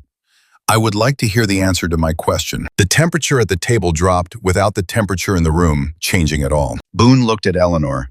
He said, "I think you should take some time to think about this, Mrs. Briggs. Consider the practicalities. A property like yours at your age without Raymond, the maintenance alone. The taxes are going to assess differently next cycle." Eleanor said, "Thank you for your concern." She said it with the precise sweetness of a woman who means something entirely different and knows that everyone at the table knows she means something entirely different. She said it and looked at him and did not look away. Boone held her gaze for 4 seconds. Then he said, "Good evening," and turned and walked out without looking at anyone else. The door jangled, cold air, then it swung shut. Tucker let out a long breath through his nose. He said, "That man does not take no for an answer." Wade was looking at the door. His jaw was set. He looked at Eleanor. He said, "Tell me everything about those letters." Eleanor said, "I will." She pushed both envelopes in front of Finn. She said, "Start there." Finn was already writing. At the counter, Grace Holden had watched the entire exchange without making a sound. She had run this diner for 31 years. She had seen disputes and confrontations in the particular theater of men who believe their size entitles them to something. She had thrown people out. She was not given to drama or to fear. But she had also lived in Harlan's Creek for 63 years, and she knew Dale Keller, and she knew Harlan Boone, and she knew the specific quality of something that starts quiet and ends badly, and she recognized that quality in what she had watched happen at the corner booth in the last 30 minutes. She picked up the phone behind the counter. She dialed a number she did not need to look up. It rang twice. She said, "Sarah, I know it is Christmas Eve. I need you to come in." She listened. She said, "Yes, Holden's." She said, "Because I want there to be someone with a badge in this building who I actually trust." Then she hung up and picked up the coffee pot and went back to work. Sarah Weaver had been a deputy for 9 years. She had grown up in Caldwell County, left for college in Murfreesboro, and come back because the county was where her people were, and because law enforcement in a place you belong to is different from law enforcement in a place you were assigned. You understand the roads. You understand the history. You understand which disputes go back 30 years and which started last Tuesday. Her grandmother had been a school teacher in Harlan's Creek for 31 years. Sarah had grown up hearing about this town from a woman who had educated 2 generations of its children and who had, as a result, very specific opinions about who in the county was worth trusting and who was not. Her grandmother had retired in 1998 and died in 2019, and Sarah still thought about her regularly, most recently when she had photographed the fraudulent amendment at the recorder's office in November and tried to figure out what to do with what she had found. Her grandmother would have told her to move immediately. Her grandmother had a very low tolerance for waiting when she already knew what the right thing was. Sarah had waited 6 weeks because she was being careful, and because being careful in situations involving the sitting sheriff required a level of documentation that being bold did not, and she knew the difference between the two. She had been careful. She had the photograph. She had the comparison. She had Beverly's discrepancy analysis, which she had not known about until tonight, which meant Beverly had also been waiting, also being careful, also accumulating the thing that being careful required before you could move. They had both been careful separately. On Christmas Eve, they had found each other through Grace Holden, who had picked up the phone and called the one person with a badge she actually trusted, and here they all were. Her grandmother would have said, "You got there." She would have said it with the matter-of-fact directness of a woman who had spent 31 years telling children what they did wrong and then watching them learn from it. "You got there. Now do not wait next time." She had understood for most of those 9 years that Dale Keller was a certain kind of man. Not the worst kind. Not the kind who took pleasure in harm, but the kind who had learned over a long career to read opportunity and to align himself with it. and who had convinced himself that this alignment was pragmatism rather than corruption. The county needed investment. Development meant tax revenue. Tax revenue meant services. The logic was not entirely wrong. It was just missing several things, including the people who lived on the land the development required. She had not had direct evidence of anything actionable, which was the particular way that careful corruption protected itself. Until 6 weeks ago, when she had been processing paperwork at the county recorder's office on an unrelated matter and had happened to look at an amendment to a property deed on Sycamore Lane filed in late October. She looked at it because the original deed date and the amendment date were very close together, and that combination tended to flag her attention. She read it. She photographed it with her phone. She had not yet decided what to do with the photograph. She had been waiting for more information. She now recognized, waiting too long. She arrived at Holden's Diner at 20 minutes past 10. She walked in, badge on her belt, but in civilian clothes her day off, and she crossed to Grace at the counter. Grace said, "You want coffee?" And Sarah said, "Yes, and then tell me what is going on." She walked to the corner booth. She stopped at the edge. 23 men in Iron Saints vests looked at her badge and at her face and read the difference between a cop who has come to assert authority and a cop who has come to offer something. The difference was there. She knew how to put it there. She said, "Mrs. Briggs." Eleanor looked up. She said, "Deputy Weaver. I haven't seen you since the library fundraiser in September." Sarah said, "Yes, ma'am. Can I join you?" Eleanor slid over. Sarah sat. She looked at Finn's notebook at the letters at the assembled table. She said, "I have been aware of this situation for 6 weeks." She said it directly and without preamble. "I did not move on it because I did not have enough." She looked at Finn. She said, "Are you a lawyer?" Finn said, "Yes, ma'am. Finn Slater. Knoxville Bar, 19 months. Sarah said, "I have something you need to see." She reached into her jacket and took out her phone. She opened the Photos app. She found the photograph she had taken 6 weeks ago at the county recorder's office and set the phone face up on the table in front of Finn. Finn looked at it. He was still. He looked at it for a long time without speaking. Then he looked at Eleanor. Then at Wade. He said, "Mrs. Briggs, when did your husband take out the home equity line of credit?" Eleanor said Raymond did not take out a home equity line of credit. Finn said, "According to this amendment, he did. In September of last year, 6 months before he died." He paused. "The amendment changes the recorded lien status of your property and lists a creditor I do not recognize." Eleanor said Raymond would not have done that without telling me. Finn said, "No, he would not have." He looked at Sarah.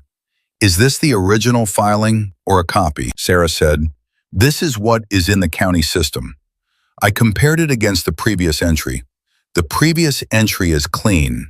This amendment was added in October of this year, 6 months after Raymond Briggs died." The table sat with the silence that follows something specific and terrible becoming clear. Wade said, "Someone filed a false document in October." Sarah said, "That is what it looks like." Wade said, "And Pierce." Sarah said Randolph Pierce notarized the amendment. Eleanor was very still.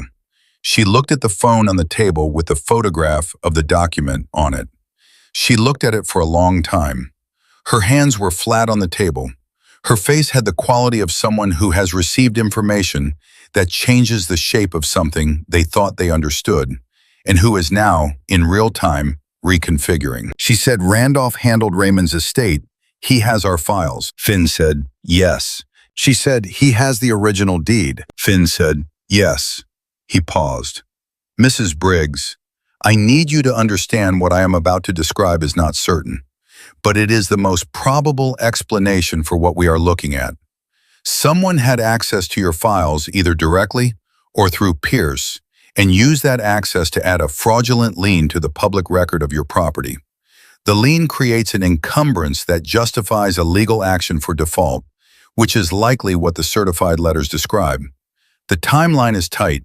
They filed in October, they sent notice in October, and based on what you have told me about the second letter, The action is scheduled for after Christmas. He looked at her steadily. She looked back at him steadily. She said, the second letter is a foreclosure notice. He said, yes. She said, for a debt Raymond did not incur. He said, yes. She said, scheduled for December 27th. He said, that is what the date indicates. The table was absolutely quiet.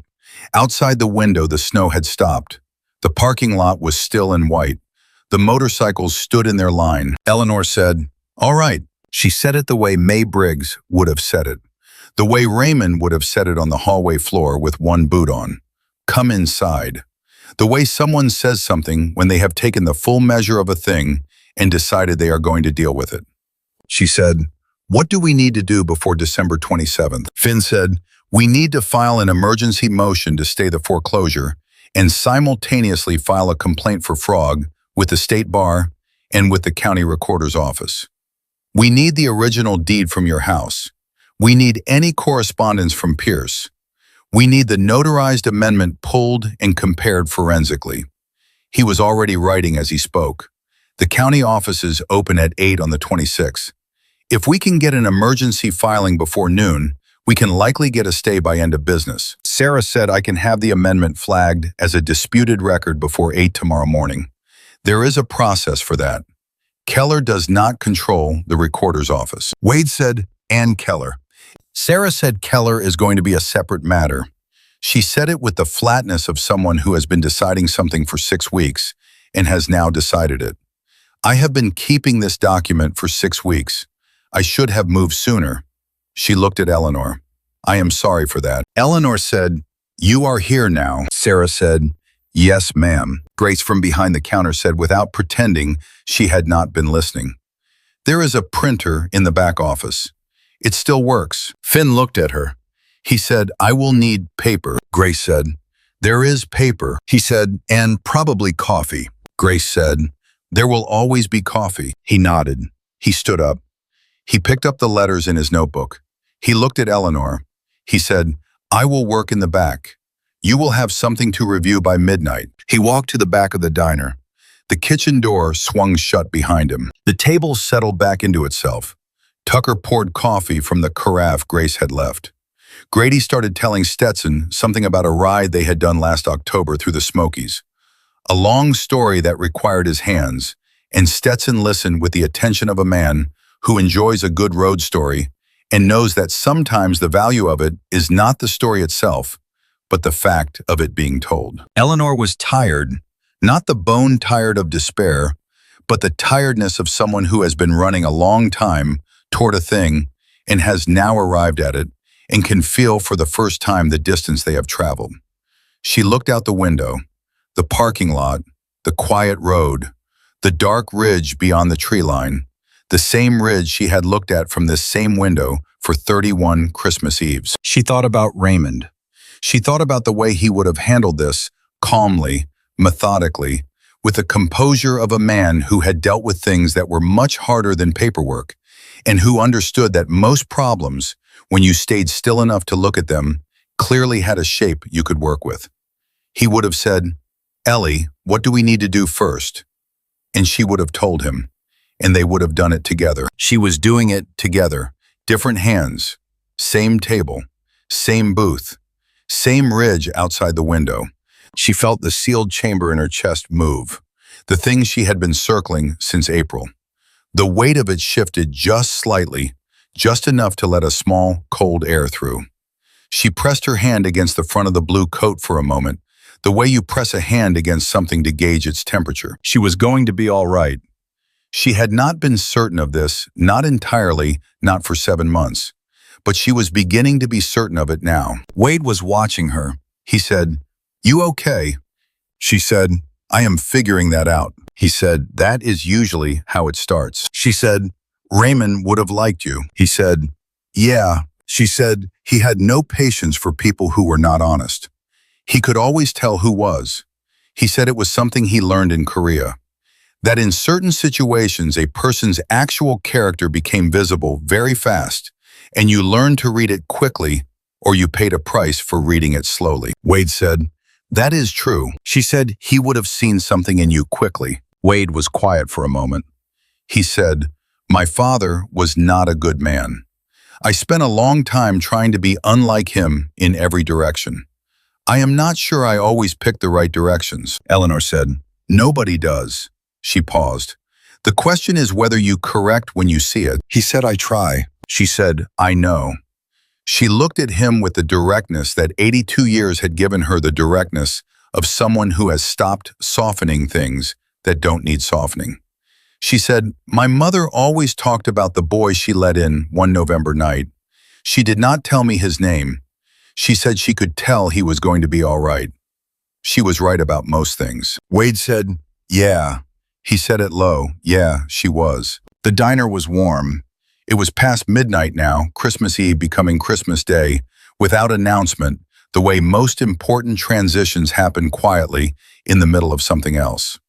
Grace had turned the music down and was moving through the remaining tables with the unhurried efficiency of a woman who has been on her feet for 12 hours and intends to be on her feet for several more. At the back through the kitchen door, the faint sound of a printer running. Eleanor sat in the booth with her hands around a cup of coffee that was still warm and thought about her mother who had opened a door in November 1984 to a cold boy at a fence, and about how that single act had produced 40 years later a man who walked across a diner on Christmas Eve to sit with a woman who had nobody, and about how none of this had been planned and all of it was real, and about how Raymond would have said that was exactly how the best things worked. She was still sitting with that thought when the kitchen door opened and Finn came out with a yellow legal pad covered in handwriting and the look of a young man who had just remembered what he wanted to use his law degree for. He set the legal pad on the table.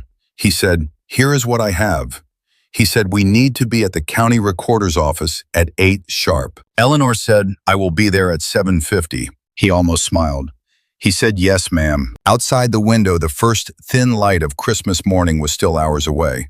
But the dark had the quality it gets just before it changes a certain depth to it, a particular richness, the way darkness looks when something, somewhere, is beginning to consider the alternative. Around 1 in the morning, Eleanor looked at the remaining men at the table and said, "I should go home. I have a great deal to do in the morning, and if Finn is going to have anything worth reading, I suspect I should let him work without an audience." Wade said, "We'll follow you home." She said, "That is not necessary. I have driven these roads for 50 years. He said, "Yes, ma'am, we'll follow you home." She looked at him. She understood that this was not a question.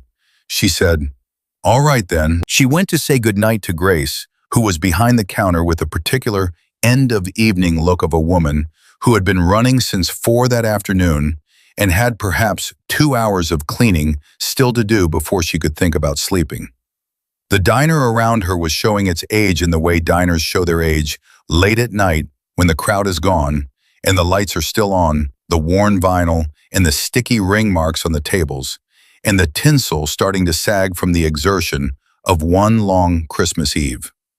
Grace was already wiping down the counter with the methodical efficiency of someone who would do every last thing that needed doing before she stopped, because that was who she was, and it had never been any other way. She looked up when Eleanor came to the counter. Something moved in her face, a softening, a relief, the expression of someone who had been managing a situation for several hours and who was now with it mostly resolved, able to feel all the parts of it she had been holding at arm's length in order to function. She came around the counter.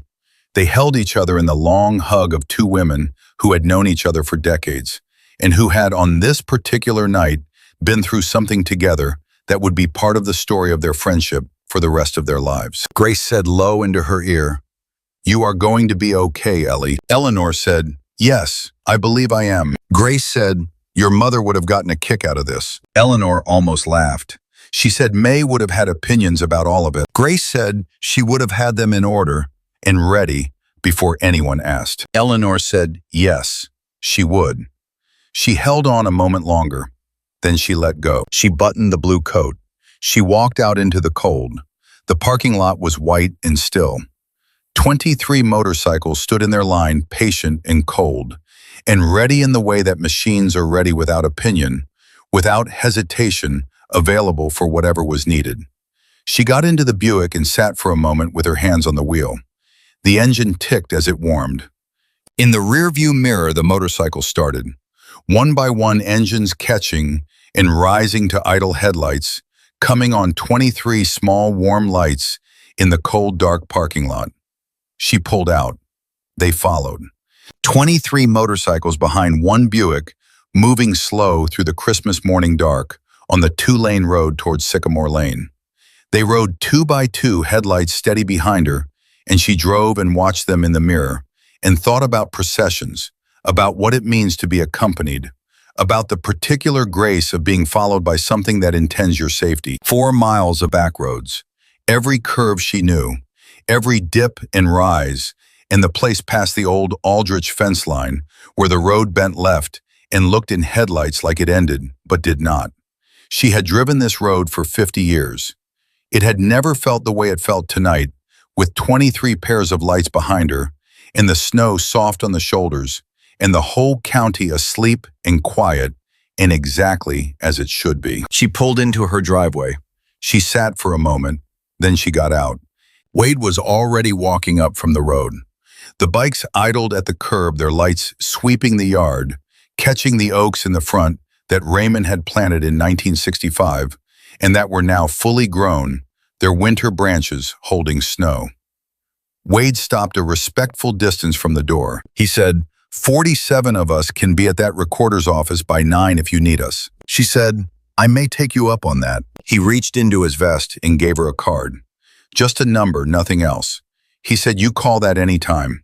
Day or night, someone always picks up. She took the card. She held it.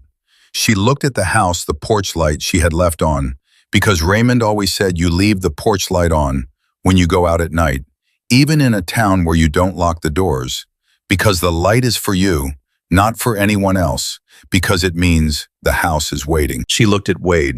She said, my mother would have liked you very much. He said, she already did. He said it with a half smile.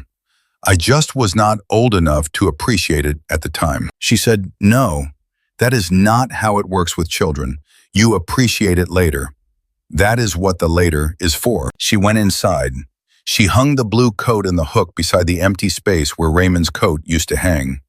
She set Wade's card on the kitchen table, propped against the sugar bowl, where she would see it every morning. She made herself a cup of coffee and sat down and let the house settle around her. And the house was different now. It was still Raymond's absence. That would not change. But it was not only Raymond's absence. It was everything that had happened tonight, all of it real and present and woven into the fabric of this place now. And it would be here in the morning. She was still sitting with that thought when the clock on the kitchen wall showed 20 past 1, and she decided that she had better try to sleep if she was going to be at 7:50 at the recorder's office. She went to bed. She lay in the dark and thought about her mother. She thought about cream of tomato soup on a Tuesday. She was asleep in less than 10 minutes, the best sleep she had had since April. The sleep of a woman who has done what she needed to do today and has some idea of what she needs to do tomorrow and trusts herself to do it. Christmas morning came to Harlan's Creek slowly and without announcement, the dark giving way to gray and the gray softening into the pale light of a winter morning after snow. The whole world white and still, and quieter than ordinary quiet, in the way that snow makes everything quiet, absorbing sound, muffling the edges, turning the world into something softer than it usually was. Eleanor had not slept. She had not tried. She sat at the kitchen table through the small hours with her coffee, and the deed, and the letters, and Finn's number which he had written on the inside cover of his notebook and torn out for her before she left. And she went through everything with the careful attention of a woman who had learned over 82 years that the quality of your preparation was the quality of your chances. She read the deed twice. She read the letters 3 times more carefully than she had read them in October, now that she understood better what she was reading. She wrote down the questions she had for Finn in the morning, in the small, precise handwriting she had developed as a nurse, when legibility was a matter of consequence. The house was quiet around her. Not the terrible quiet it had been for 7 months, the hollow quiet of absence, but a different quiet, the quiet of a house where something has been resolved and is now resting. Raymond's coat hung on its hook by the door. His letter was on the table in front of her. His signature was on the deed. He was not here. He was not going to be here. But he had been here, thoroughly and completely for 47 years. And the evidence of that was everywhere she looked, in the wear patterns on the kitchen floor, and the height marks on the closet door, and the 2 coffee mugs that still sat together on the left side of the dish rack, because she had always washed the cups first, and he had always washed the plates, and that was just how it was done. She picked up the letter again. She read the part about the trees. She said out loud to nobody and to everybody I already knew about the August water. But I will keep doing it. At 4:30, she called Patricia to confirm the flight. Patricia was already at the airport. She had taken the first seat on the first flight that would get her to Nashville, from where she would rent a car and drive the 2.5 hours to Harlan's Creek. Eleanor said, "You did not have to do all that." Patricia said, "Mom." Eleanor said, "Thank you." At 5:30, she went to the fireproof box again, not for the deed which was already on the table, but for the things she had been meaning to look at for months and had not looked at. A folder at the back of the box behind the insurance papers and the tax records and the assessment history going back 40 years. The folder Raymond had kept for 43 years that contained the original purchase agreement and the original mortgage note and every document relating to the property from the day they bought it in November 1962. She opened the folder. Raymond's handwriting was on everything. His signature at the bottom of the purchase agreement, firm and upright, the signature of a man who understood what he was signing. The mortgage note with the interest rate circled in red ink, 9% because 1962 was 9%, and a note in the margin in his hand that said 1989 in a box with a check mark, the year they paid it off. She turned the pages carefully. At the back of the folder, she found something she had not expected. A letter. Not typed, handwritten in Raymond's handwriting, dated September of last year. She opened it. Elliot said, "If you are reading this without me, I am sorry. I have been wanting to say some things, and I have not known how to say them out loud, so I am writing them down and putting them here where I know you will find them when it matters. I know Boone has been calling. I have not told you everything I know about what he is planning because I did not want to worry you before I had to. I have spoken to Randolph Pierce. I do not entirely trust him, but I have spoken to him. If anything happens to me before I can get this sorted out, I need you to know, do not sign anything Boone gives you. Do not trust anyone Keller sends. The property is clean and it is yours, and it has been yours since before we paid it off in 1989.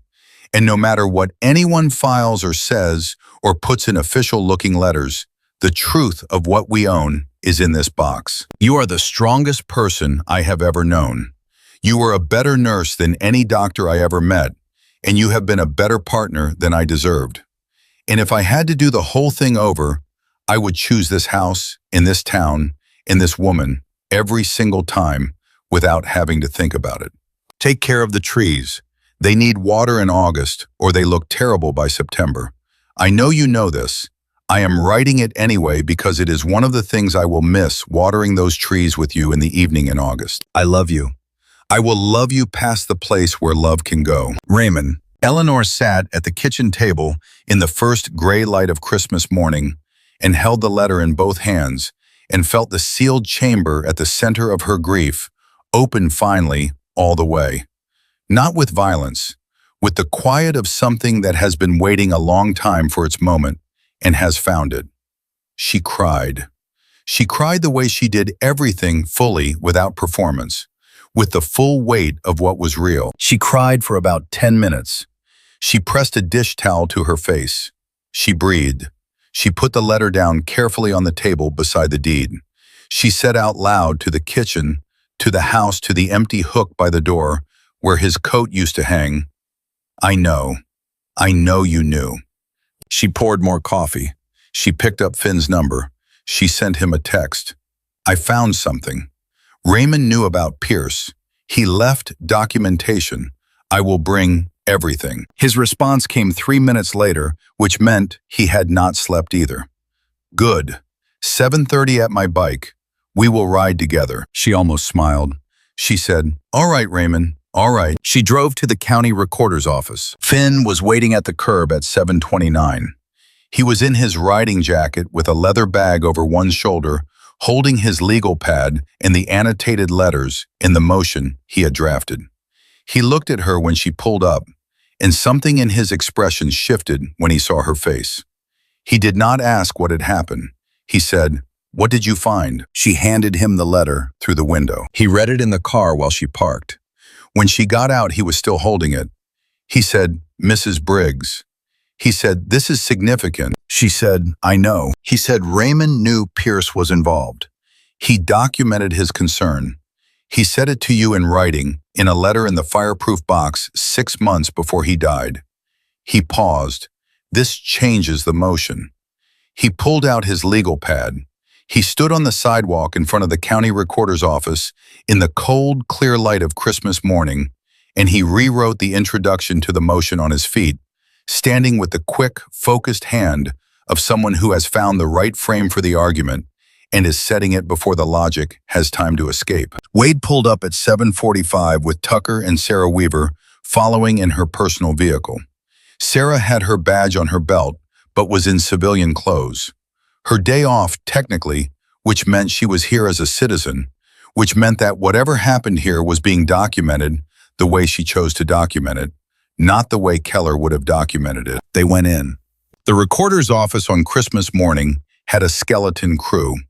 One clerk, a woman named Beverly, who had been working this office for 22 years, and who looked at the assembled group with the expression of someone who has seen most things and is prepared to see the rest.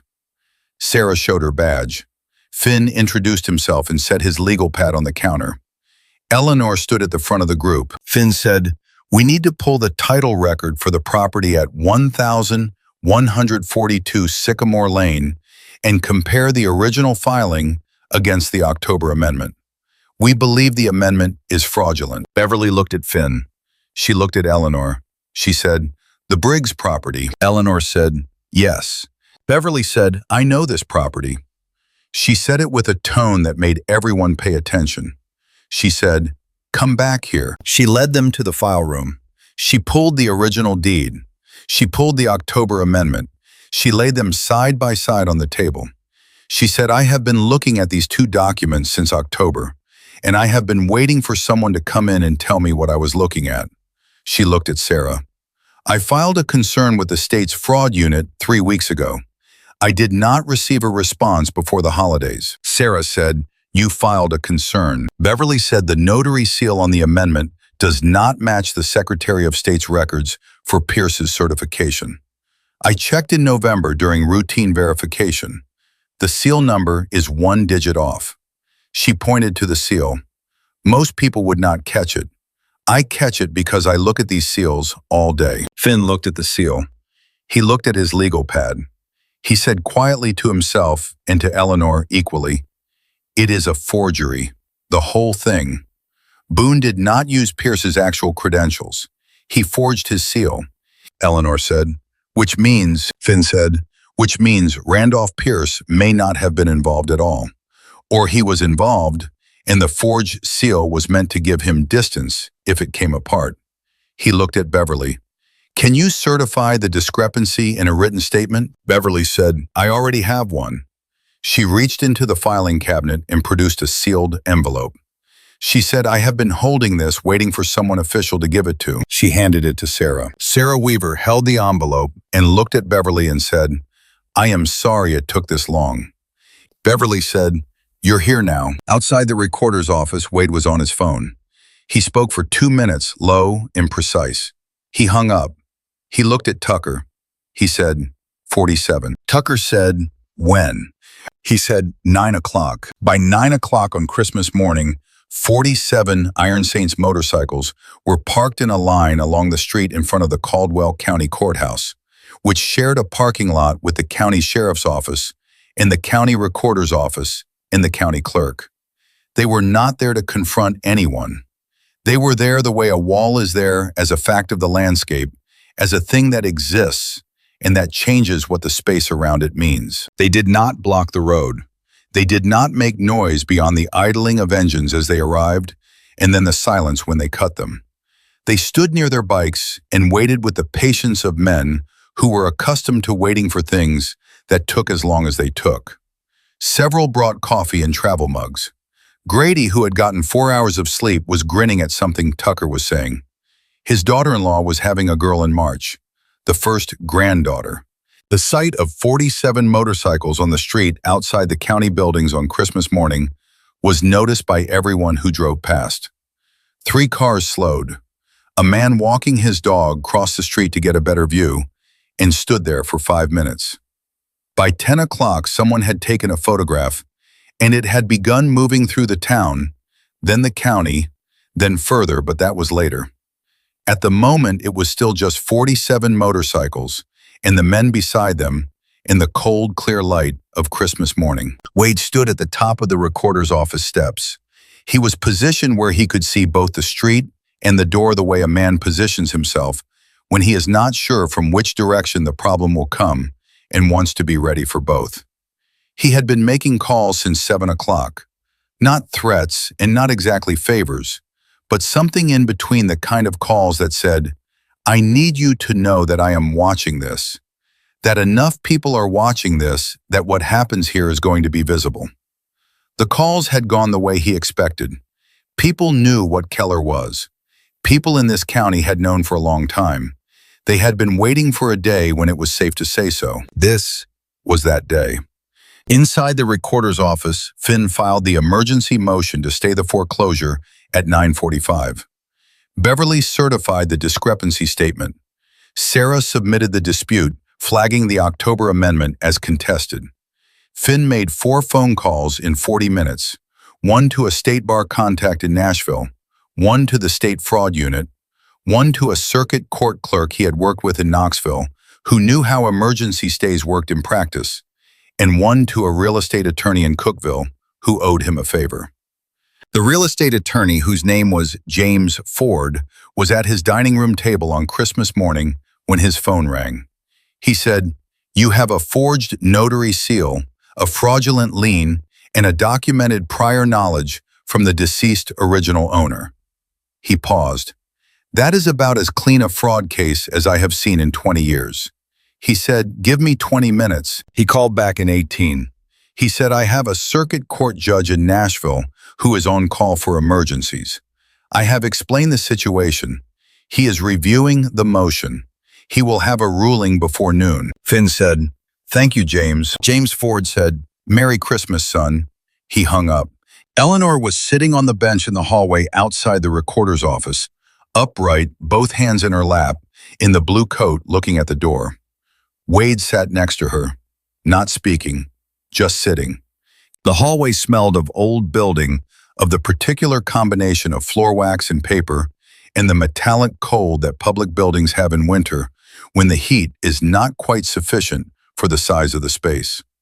The fluorescent light above them made a faint buzzing sound that she had probably not noticed the last 100 times she had been in this building, but that she noticed now as she noticed everything with the heightened attention of someone waiting for something that mattered. Through the door at the end of the hall, she could hear the faint sound of Finn's voice on the phone.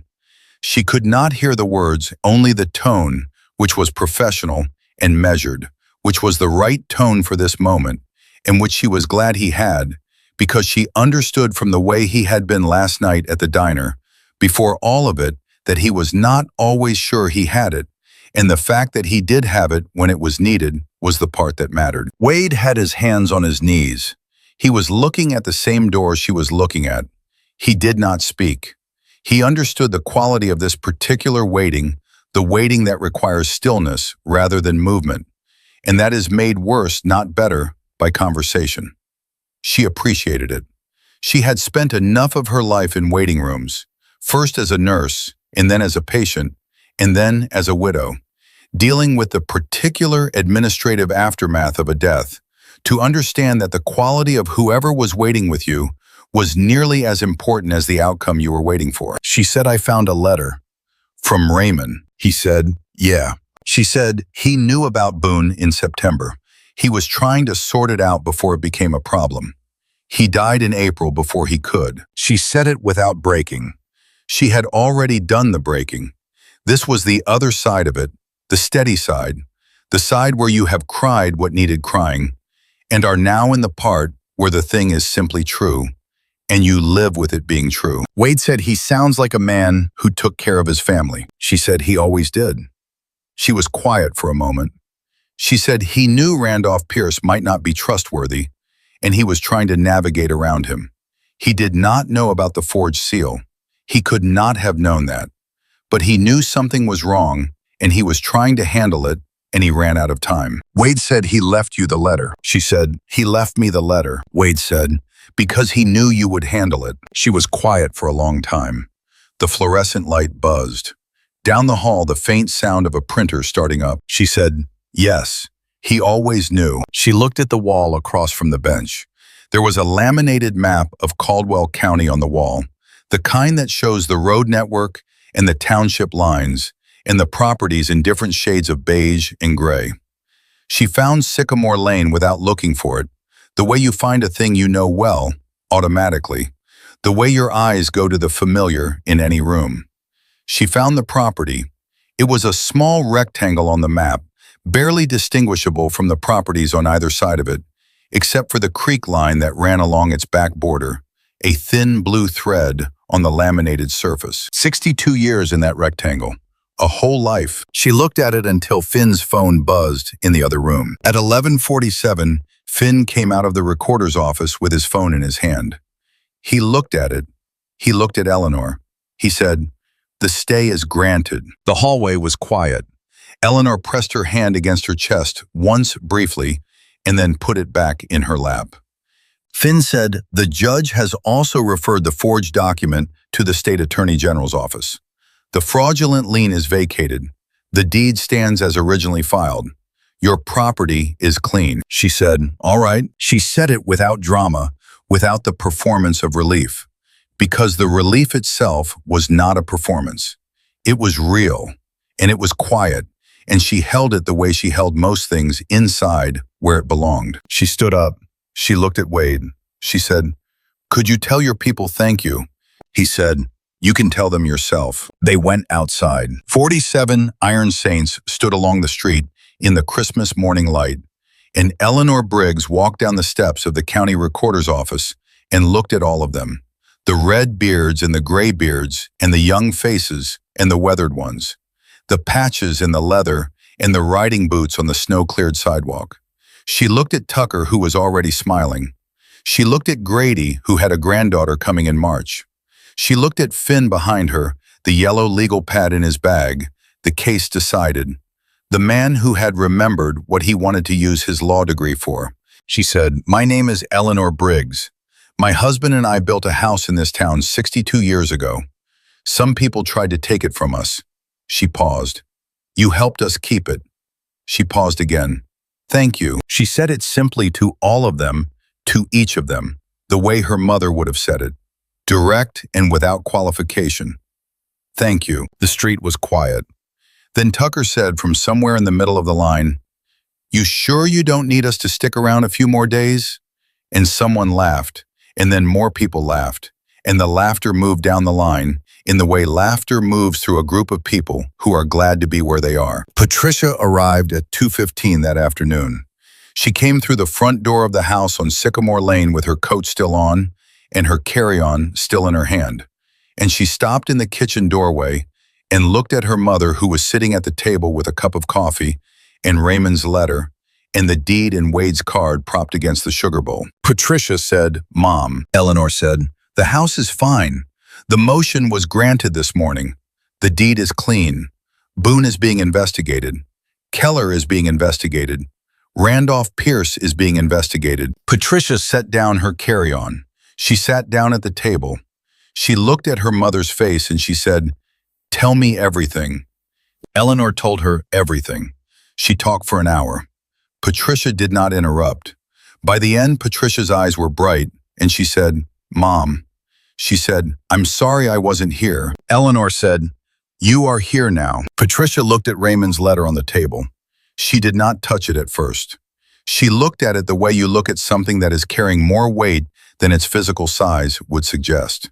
She said, "His handwriting." Eleanor said, "Yes." Patricia said, "He wrote that last September, before he was sick." Eleanor said, "He was always thinking ahead. Even when we did not know, he was thinking ahead." Patricia reached out and touched the edge of the letter, just the edge, lightly the way you touch something that has the quality of being the last word someone ever wrote down. She said, "He was right.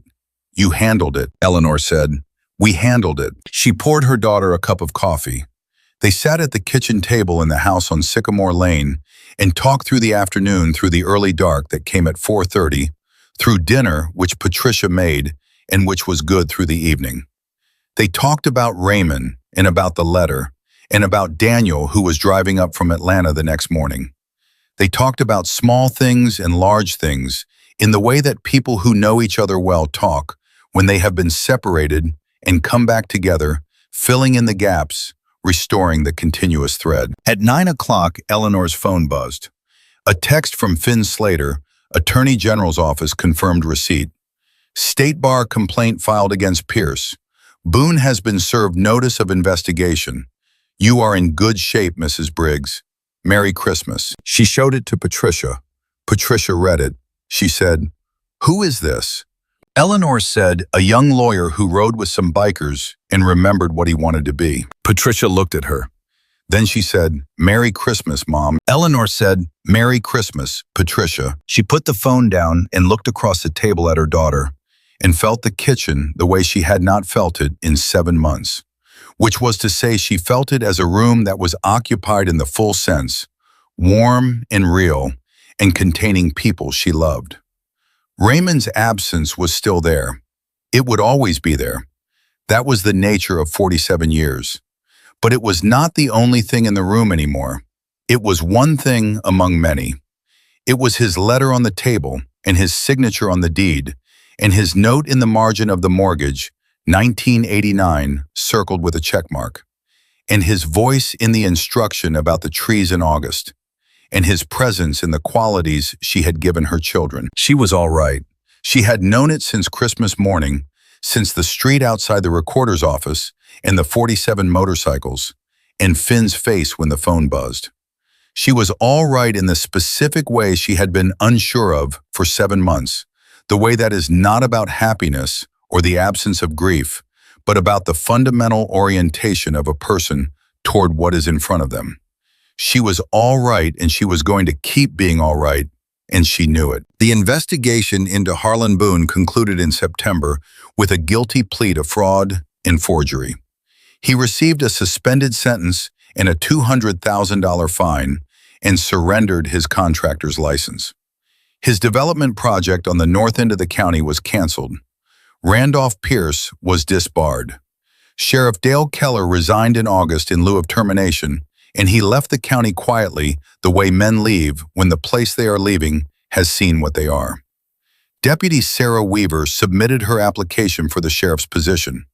She won the election the following spring by a margin that surprised everyone who had not been paying attention to what had been building in this county for years. She was the first woman to hold the sheriff's position in Caldwell County. She took the job with a full understanding of what it required, which included being honest about what she had not done quickly enough, and then moving past that into doing it correctly from this point forward. She was a good sheriff. She understood the roads. She understood the history. She understood which problems went back 30 years and which started last Tuesday, and she understood the difference. Harlan Boone's development project was never built. The land sat for 2 years in legal proceedings and was then purchased by the County Conservation Authority and designated as protected watershed. The creek that ran along the back of Eleanor's property fed into it. The ridge you could see from the corner booth at Holden's Diner on a clear day was protected now. Eleanor walked along the creek in March after the decision was announced, slowly with Patricia beside her, and she said Raymond always thought that ridge should stay as it was. Patricia said, "It is." Eleanor said, "I know." She stood at the back property line for a long time, looking at the water and at the ridge, and at the old oaks that Raymond had known the names of all his life. And she was content. Finn Slater went back to Knoxville, back to the firm, but a different version of back. The version where you have thought about what you want to use the work for and are now using it that way. He had 2 pro bono cases open in Caldwell County within 3 months. He filed paperwork for 3 more.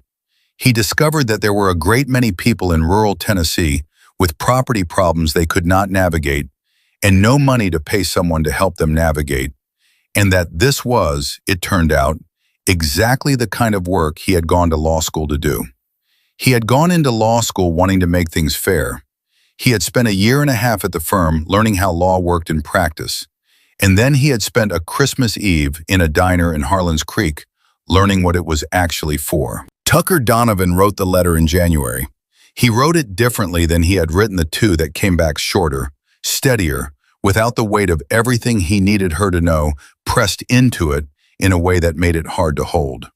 He wrote it on plain paper in his own handwriting, and he said, "I know the door on your side is closed right now, and that is yours to decide. The door on my side is open. It will be open as long as I am here." He sent it and he waited. Kayla called in March. She called from a payphone at her college in Chattanooga, a fact Tucker had not known, and she spoke for 11 minutes.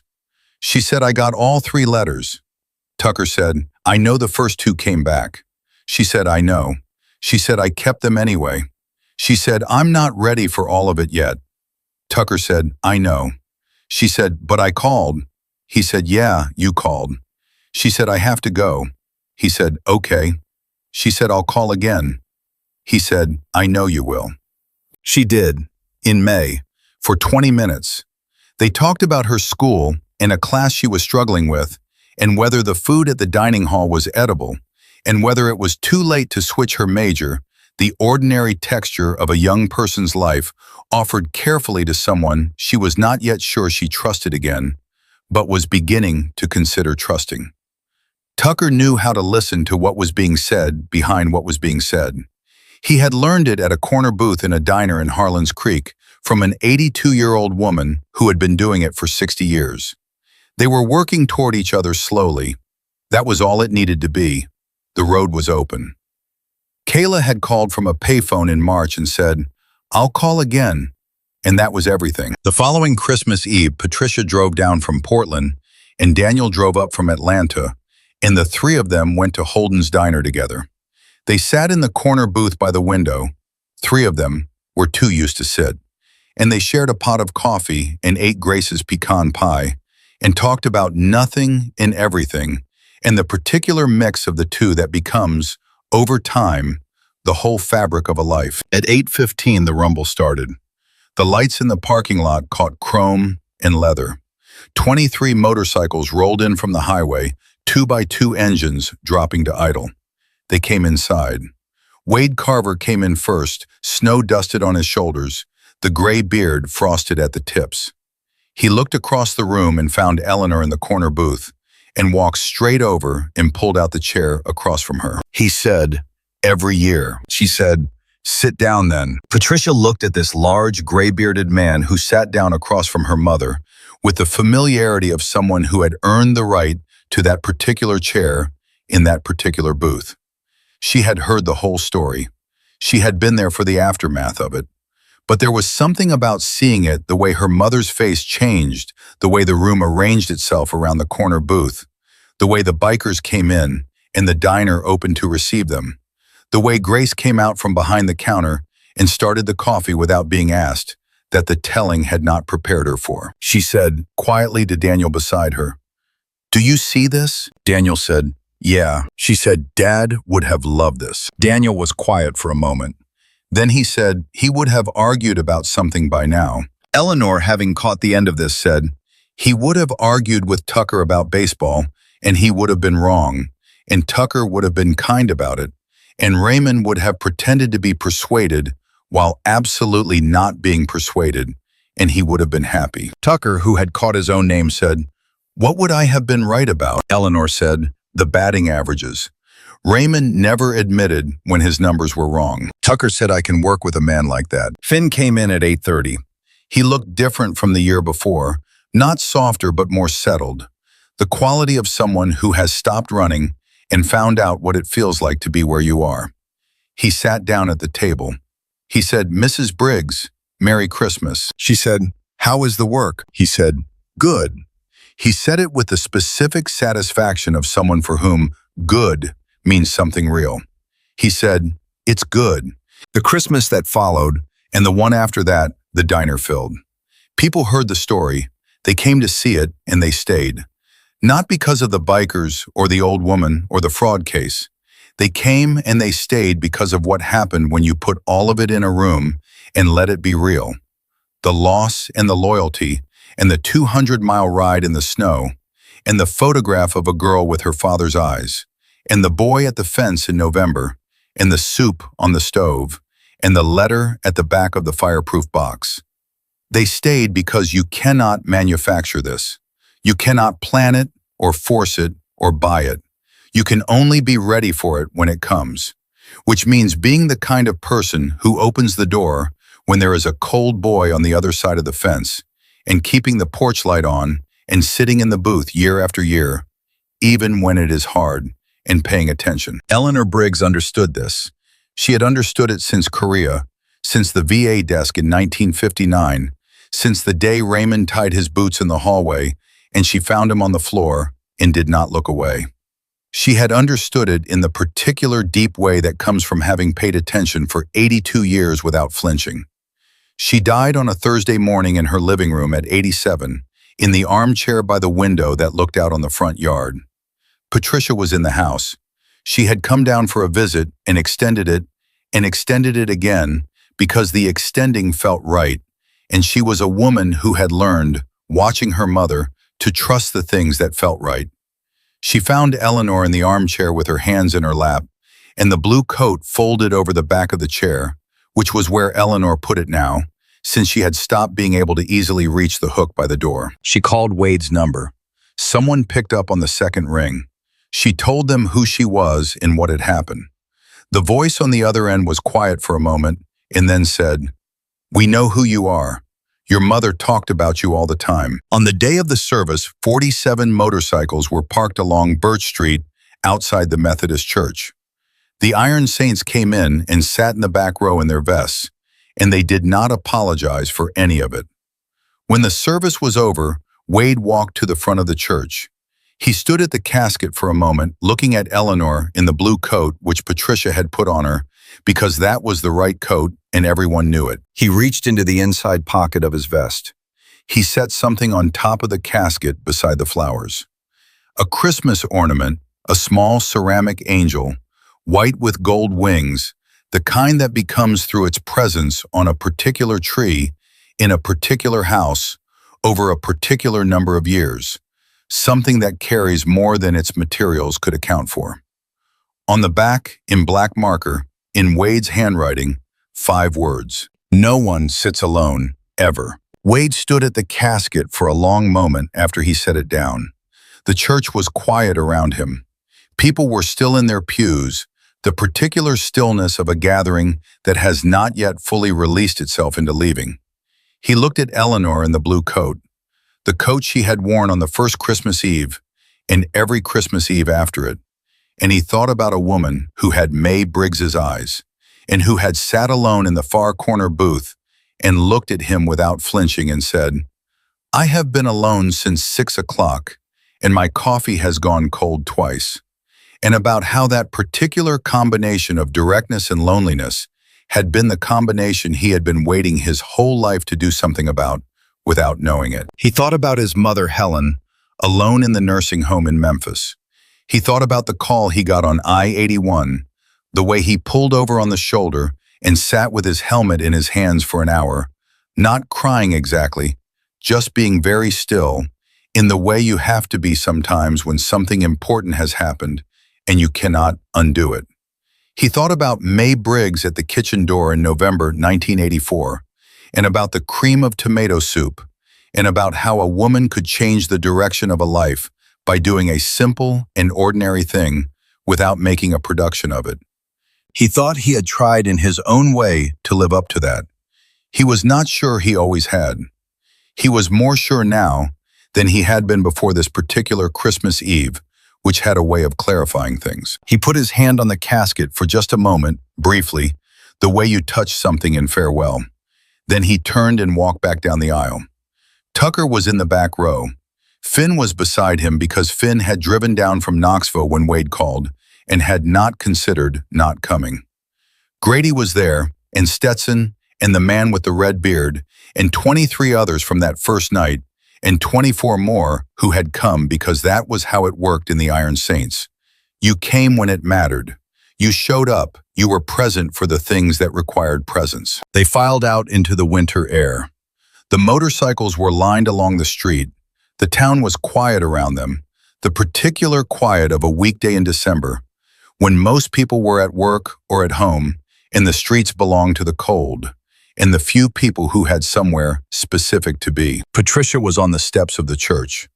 She was composed the way her mother would have been composed, which was to say she was fully feeling everything she was feeling and had simply decided that composure was the right container for it right now.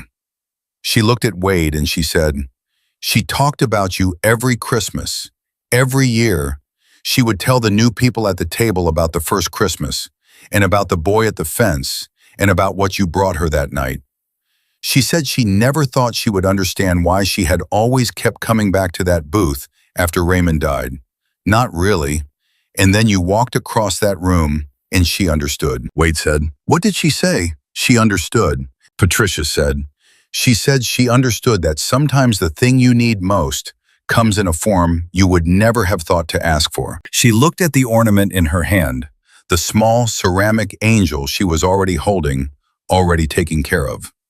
She looked at the 5 words on the back. She said, "This is going to be on our tree for the rest of my life." Wade said, "Yes, ma'am," she said, "and my children's tree." He said, "That is how it is supposed to work." They looked at each other for a moment, the daughter and the man who had been a boy at her grandmother's fence. 2 people connected by a thread that ran through 3 generations and 40 years and 200 miles of Tennessee highway, and one Christmas Eve that nobody had planned and that had made everything different. She said, "Thank you, Wade." She said, "Thank you for every year." He said, "Every year." He meant it as what it was, which was both a memory and a promise. Patricia took the ornament home. That December, she hung it first before anything else went on the tree, the way you hang the thing that matters most before you get to the rest.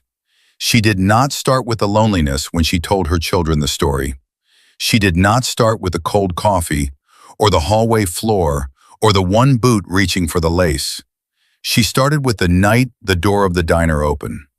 She started with the rumble in the parking lot and the chrome catching the light, and the large gray-bearded man who walked across the room because he saw a woman who had nobody and could not leave without doing something about it. She started there because that was the part worth keeping. That was the part that traveled. That was the part her children would carry with them when she was gone, and give to their own children, in the fullness of time, the way the best things move forward through the world. Not through documents or titles, or the official record of anything, but through the mouths of people who were there and who knew what they had seen and understood its value. The house on Sycamore Lane still stands. Patricia moved into it after Eleanor died, sold her house in Portland because Harlan's Creek was where she needed to be, and painted the kitchen the blue-green her mother had always wanted. The color Raymond said would look like an aquarium, and that Eleanor said would look like the sea. It looks like the sea. Raymond would have complained about it for a week and then stopped noticing, which was how he had always handled the things Eleanor did that he did not initially understand. She planted a dogwood in the front yard beside the oaks Raymond had known by name. It took the way a properly planted thing takes. The trees got their water every August. The deed is clean. The property is clean. The ridge is protected watershed now visible from the corner booth at Holden's Diner on a clear day. The same ridge that Eleanor and Raymond had looked at through 31 Christmas Eve windows. The same ridge that was there before all of it and would be there after, patient and old, and indifferent to the particular human dramas playing out in its shadow, but present for all of them nonetheless. Every Christmas Eve, the rumble starts in the parking lot at Holden's Diner at 8 o'clock. The door opens, the cold comes in. The bell jangled above the door in that same flat sound it has been making for 31 years, the same sound Eleanor stopped noticing long ago, and then noticed completely on the first Christmas Eve she spent alone. The diner fills the way it fills now every year, with people who heard the story and came to see it, and stayed because of what it was and what it still is. Wade Carver comes in first. He is grayer now, the beard fully white at the edges, and the years have added their particular weight to him. But the way he walks into that room has not changed. He scans it, reads it, finds the corner booth, and goes directly to it. He pulls out the chair. He sits down. There are new people in the booth every year.